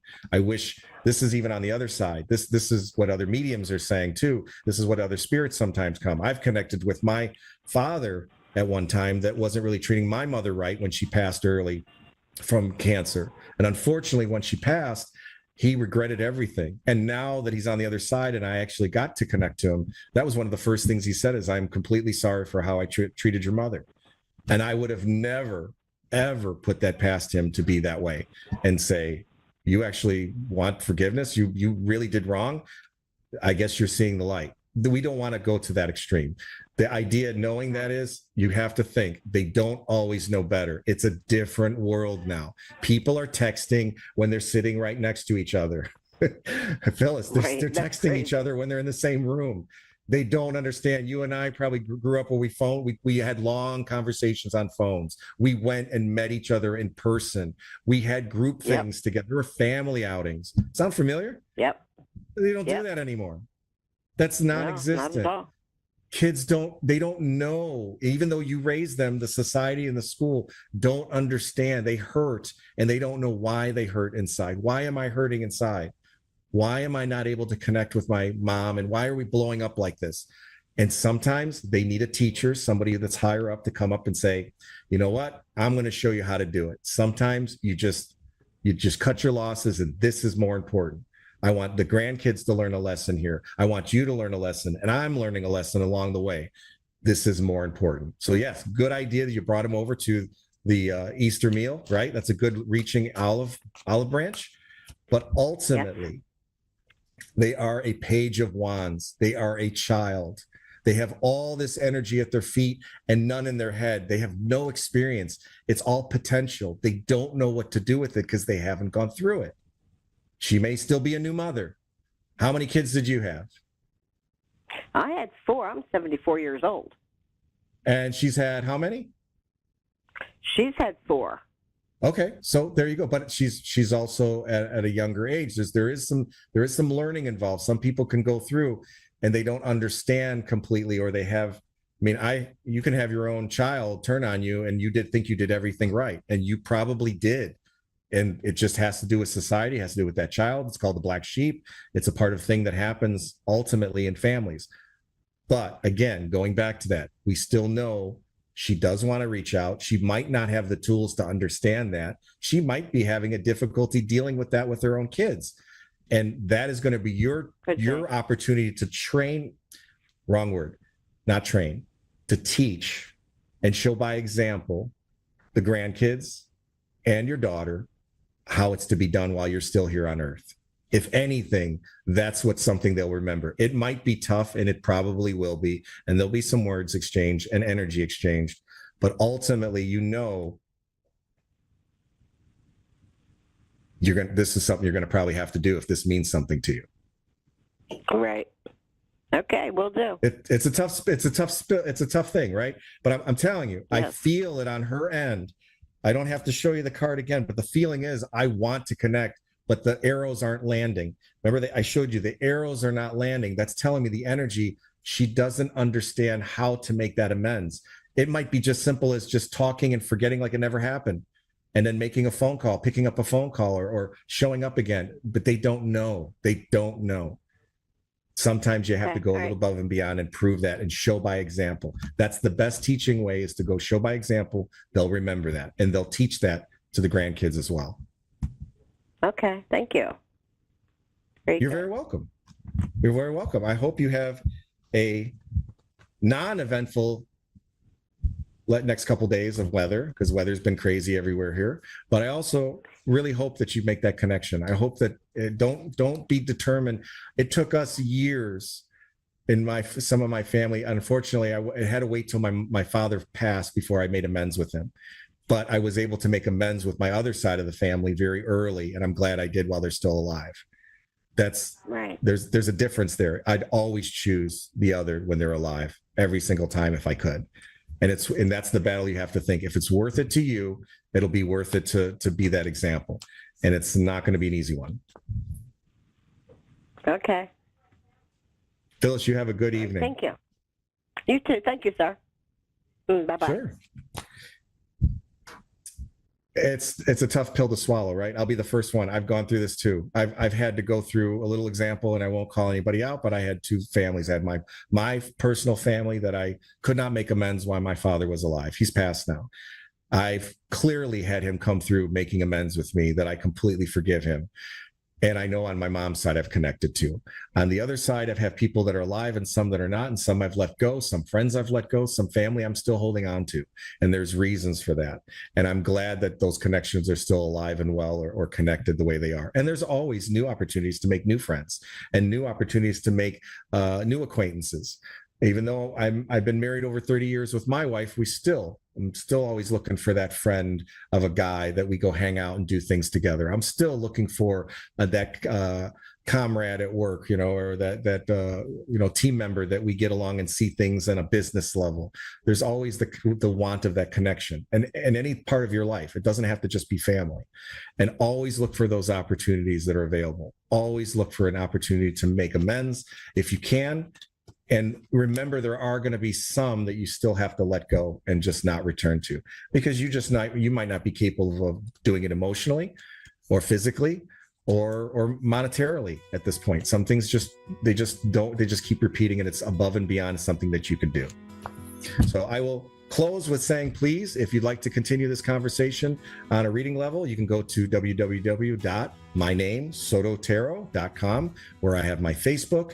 I'm very open around on Facebook and very fluent around on some of the other social medias as well. But you can always get a hold of me, friend me, and talk about tarot, things of that nature. I do free readings like this, but I also do very inexpensive readings on sototero.com. And if you like my cards, you can look at Sototero. You can look at gamecrafter.com/games/sototero.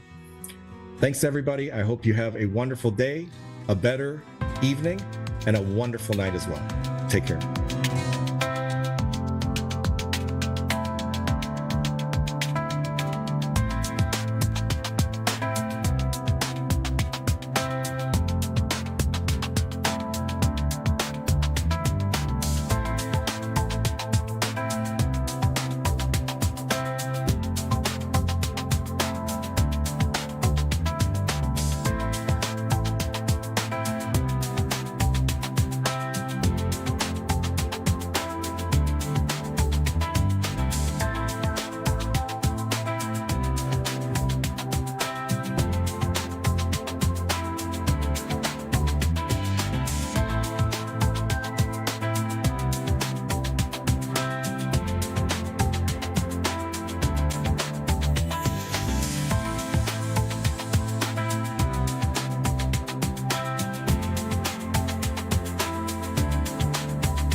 To A1R Psychic Radio, Earth's Earth's #1 psychic radio network, and watching Moonstruck TV, enlightening television. Welcome. Time for astrology and psychic readings with Lady D. Lady D. Live from LadyDPsychicParties.com. Connect direct. In North America, dial 888-454-2751. In London, 20-3519-2158. In Sydney, dial 02-8488-3147. Or online, contact us through our Facebook page, facebook.com/psychic radio. Or one of our websites, AskOneRadio.com or Moonstruck.tv. This is astrology and psychic reading on A1R, the Ask One Radio Network. Hi everybody, welcome to Astrology and Psychic Reading with Lady D. I'm your host, Lady D. I hope you've all had an amazing week. So this week we've got coming up, or starting today, we have a Mercury retrograde in Leo. So that will be happening until the 11th of August. And that is going to be a bit of a chaotic Mercury retrograde. It will be, I think will be truth be revealed. I feel like things have already started playing up with technology, with communication. I feel like we can already start to feel the energies that are going to come up with that. So I'll talk more about that in a moment. The other transits that we've got coming up this week or today, we've got Mercury in sextile to Venus. That is helping you with relationships and finances in terms of communication. On the 19th, we've got the Sun will be squared to Chiron. So with that, could be having issues with like something that's happened that you haven't dealt with, like we call it a wound. So because Chiron deals with their wounds. On the 23rd, we've got the Sun, which will be in sextile to Uranus. That could be a nice surprise for you all. So something unexpected, and it should be more positive than negative because it's a sextile. Also on the 23rd, we've got Venus in square to Mars. That day, or could be, it's all be sort of feeling the energy all week, but it's going to bring about sort of, I guess, passions out and a bit of anger when it comes to relationships and also money issues maybe coming up with that. On the 24th, we have the Sun, which is in tri to Saturn, also in tri to Neptune as well. So anything that's positive to Saturn, I feel like it's really helping you with your resilience. It's helping you to cope with any problems that are coming up and to face things. When it's with Neptune, I feel like it's positive. I feel like it's about you be able to see through people's lies and manipulation. Or if someone's trying to scam you, you'll see through that as well. Now, with this retrograde, it's coming up and in Leo. So what it's going to be about, so because it's ruled in Leo, so Leo is ruled by the Sun, which identifies pride, playfulness, and self-expression. So Mercury in Leo, it's going to become a louder, sharper, more dramatic. So old dramas, egos, wounds may surface during this.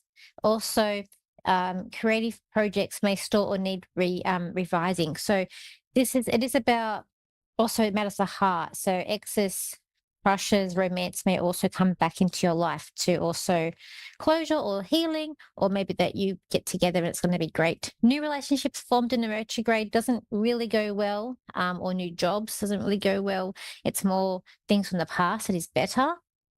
You might feel like you want to go within, but also could be a sense of this ego going a little bit crazy and you're saying things you don't mean, or blurt out something you didn't mean to blurt out, may also be coming up with this retrograde too. And in terms of projects, it could be like things that you've left unattended or you haven't finished something. This is a really great time to go back and finish that. Anything that's very creative, because Leo also rules creativity as well. There could be a bit of clashing of egos. Again, with the contracts, be careful signing any contracts. Also, it could be just be careful trying not to get into too much heated conversations, especially when we've got that square with Venus and Mars. People can be very passionate about what they say and what they believe in, because also Leo is a very passionate sign too. They talk from their heart and they can be quite passionate about things with Leos. So we also want to be careful of that too. Also, you might get more downloads, more psychic downloads, more communication from guides, might be also coming up for you as well. You might be wanting to reconnect to your inner child and true voice, reclaim your creative power, heal wounds around validation or self-worth or leadership may also come out during this retrograde as well. I actually did spoke a lot about this retrograde on my podcast, my latest episode. So if you want to check that out, it's Spiritual and Cosmic Lady D too. And also, don't forget, it depends where your natal Mercury is in your chart. That will also govern what's going to happen in the retrogrades. As an example, mine is in my 11th house. So for me, every retrograde, some of my past always comes back because the 11th house is about social groups and friends. So for me, someone always comes back for me in a retrograde. So let's go to the caller. So we've got here Jody, who's in Tennessee. So hi, Jody. How are you? Yes, I am.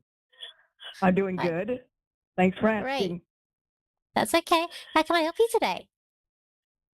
Well, I just want a reading what's going on in my life and if I have any health problems and so forth. And so, Okay. can you give that all to me? Yeah, well, I'll try to do my best. So I'm not a doctor. I was going to say about health issues. I'm not a doctor. So I can tell you what I see, what I feel for you, but I just so that you know, I'm not a doctor. What I get straight away with you, I just get this like in terms of health, there's certain foods that you need to stay away from. I just feel like that it's upsetting the stomach. Or if you feel a bit nauseous or just an upset stomach, I feel the bottom of my stomach, and I just feel like it's to do with maybe foods that have been maybe overcooked or like oily foods or something. I'm seeing hamburgers, but I feel like it's about like any food that's been like a lot of oil or something's been made. I just feel like it may be a bit too much, or you've just got to watch that because I feel like you bloat a little bit or there's stomach issues with that. So I got straight away with you. I also feel like about like teeth. So to do with the teeth, I don't know if you need to go and see a dentist or get a dentist check. Or I am hearing clean, so maybe just get a checkup or see if you get a clean thing. Something about your teeth. I get that as well with you. Okay. Too. All right. Okay. You've also got. I'm also. Yep. Do what again? Go ahead. Okay, I've got a female with me with you who's passed over. Your mum passed over? Yes, both my parents are deceased. My mother has been deceased 8 years ago, and my dad about 14. I'm sorry to hear that, but I get your mum here. I just heard if they talked to me, and she said said she was your mother, and that she'd passed over. She told me that you're a shining light too, because you're very special to. She passed away back in June of.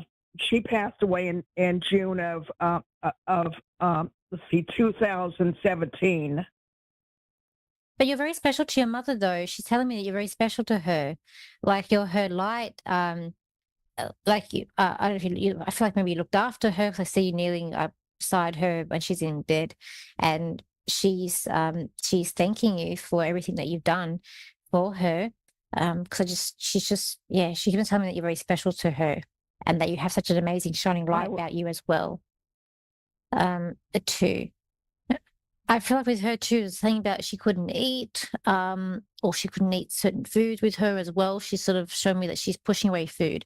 So I feel like there's something about with her with food, maybe towards the end of her life as well with her, because she's telling me that she really wasn't well. But at the same time, I feel like she did go quite peacefully too. She told me that she went quite peacefully too, and.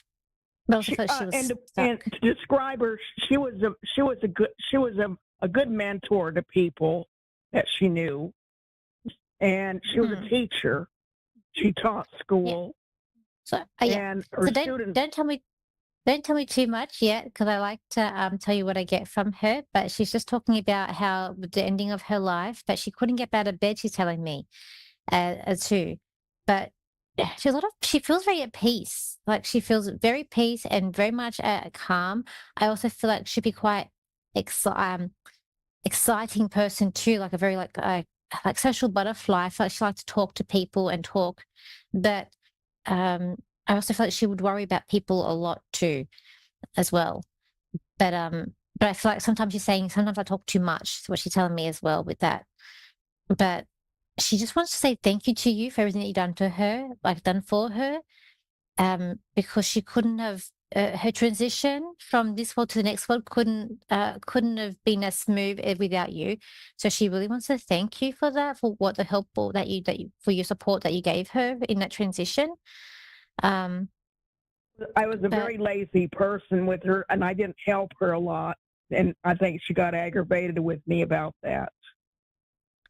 No, it doesn't matter because she's saying it doesn't matter because you did help her though. Um, you did help her and support her though. That's the thing. She is telling me you did. So, and also I feel with her, she liked to be independent because I don't feel like she liked to be bedridden. And I kind of felt like she was kind of bedridden, but she didn't like that. She was bedridden at the last at the last stages of her life. Yeah. So she didn't like that, but like you didn't baby your mom, and that also made her independent. Like she didn't want to be babied. I don't feel like she's not someone who want to be babied. So she, even though you're saying you didn't do much for her, she's thanking you for how you what you did, because I don't think she'd want to be made too much of a fuss over. Like she's a very independent lady because she's there for you and everyone else. But she thinks you're amazing. So yes, that's what she's as well. But even she's telling me for you to be careful of your stomach, something about your stomach. So just be careful of the stomach with you, too. I'm not really having any kind of issues with my stomach right now, but I try to watch what I eat. Oh, that's really great. And, yeah, because I just feel like, that. And even she's mentioning about the teeth. So I just feel like you need to get a checkup or something with your teeth. So it could be just a clean, it could be just a checkup. Just something there. I'm actually feeling something on my left side, the bottom teeth near my gum.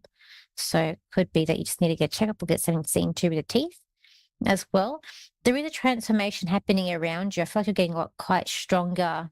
I feel like you're becoming a lot more stronger to other people as well. I'm seeing you building like a shield around yourself in terms of other people. So I do see you're getting quite like people's words aren't affecting you as much. I feel like you're putting up a shield around you. I feel that too with you. And I just feel like you need like companionship in terms of like animal companionship. I get like a dog. I do get a dog and a cat. I do have 3 cats. Oh, they're my companions. Yeah, because I felt like companionship with yes, animals. I have 3 cats. But I also is there a cat that I love them to pieces. They're my family. Oh, it's amazing. Do you have a cat that thinks it's a dog, or is there a dog that you're going to get as well? Because I have a dog that says it's number 1, or is there a dog that's passed over that's number 1? I'm not getting any dogs. I'm not getting any dogs. My cats would freak out.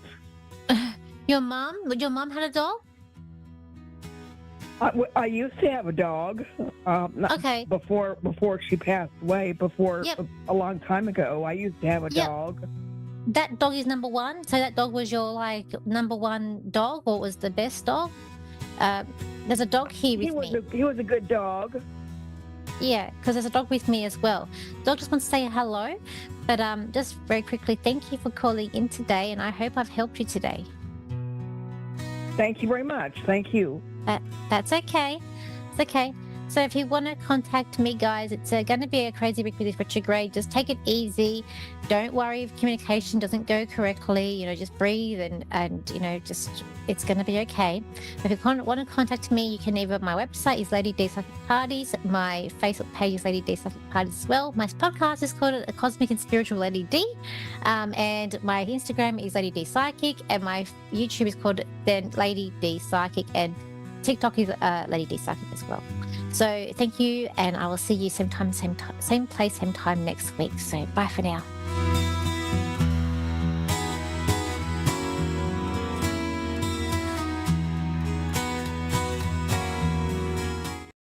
He's gonna come trying to crawl back to me because I don't want him. I the problem feel is like he might because I have a kid with him, but Well, you guys had kind of what they call a twin flame connection, although that later got so weird with that cult and stuff. But in my day, when people said twin flame, it's sort of somebody you can't live with, you can't live without, and it's difficult. And you guys kind of have that.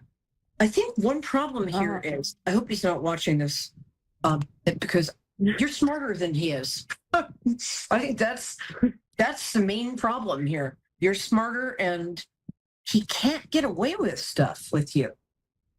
And the universe is offering him an opportunity to change.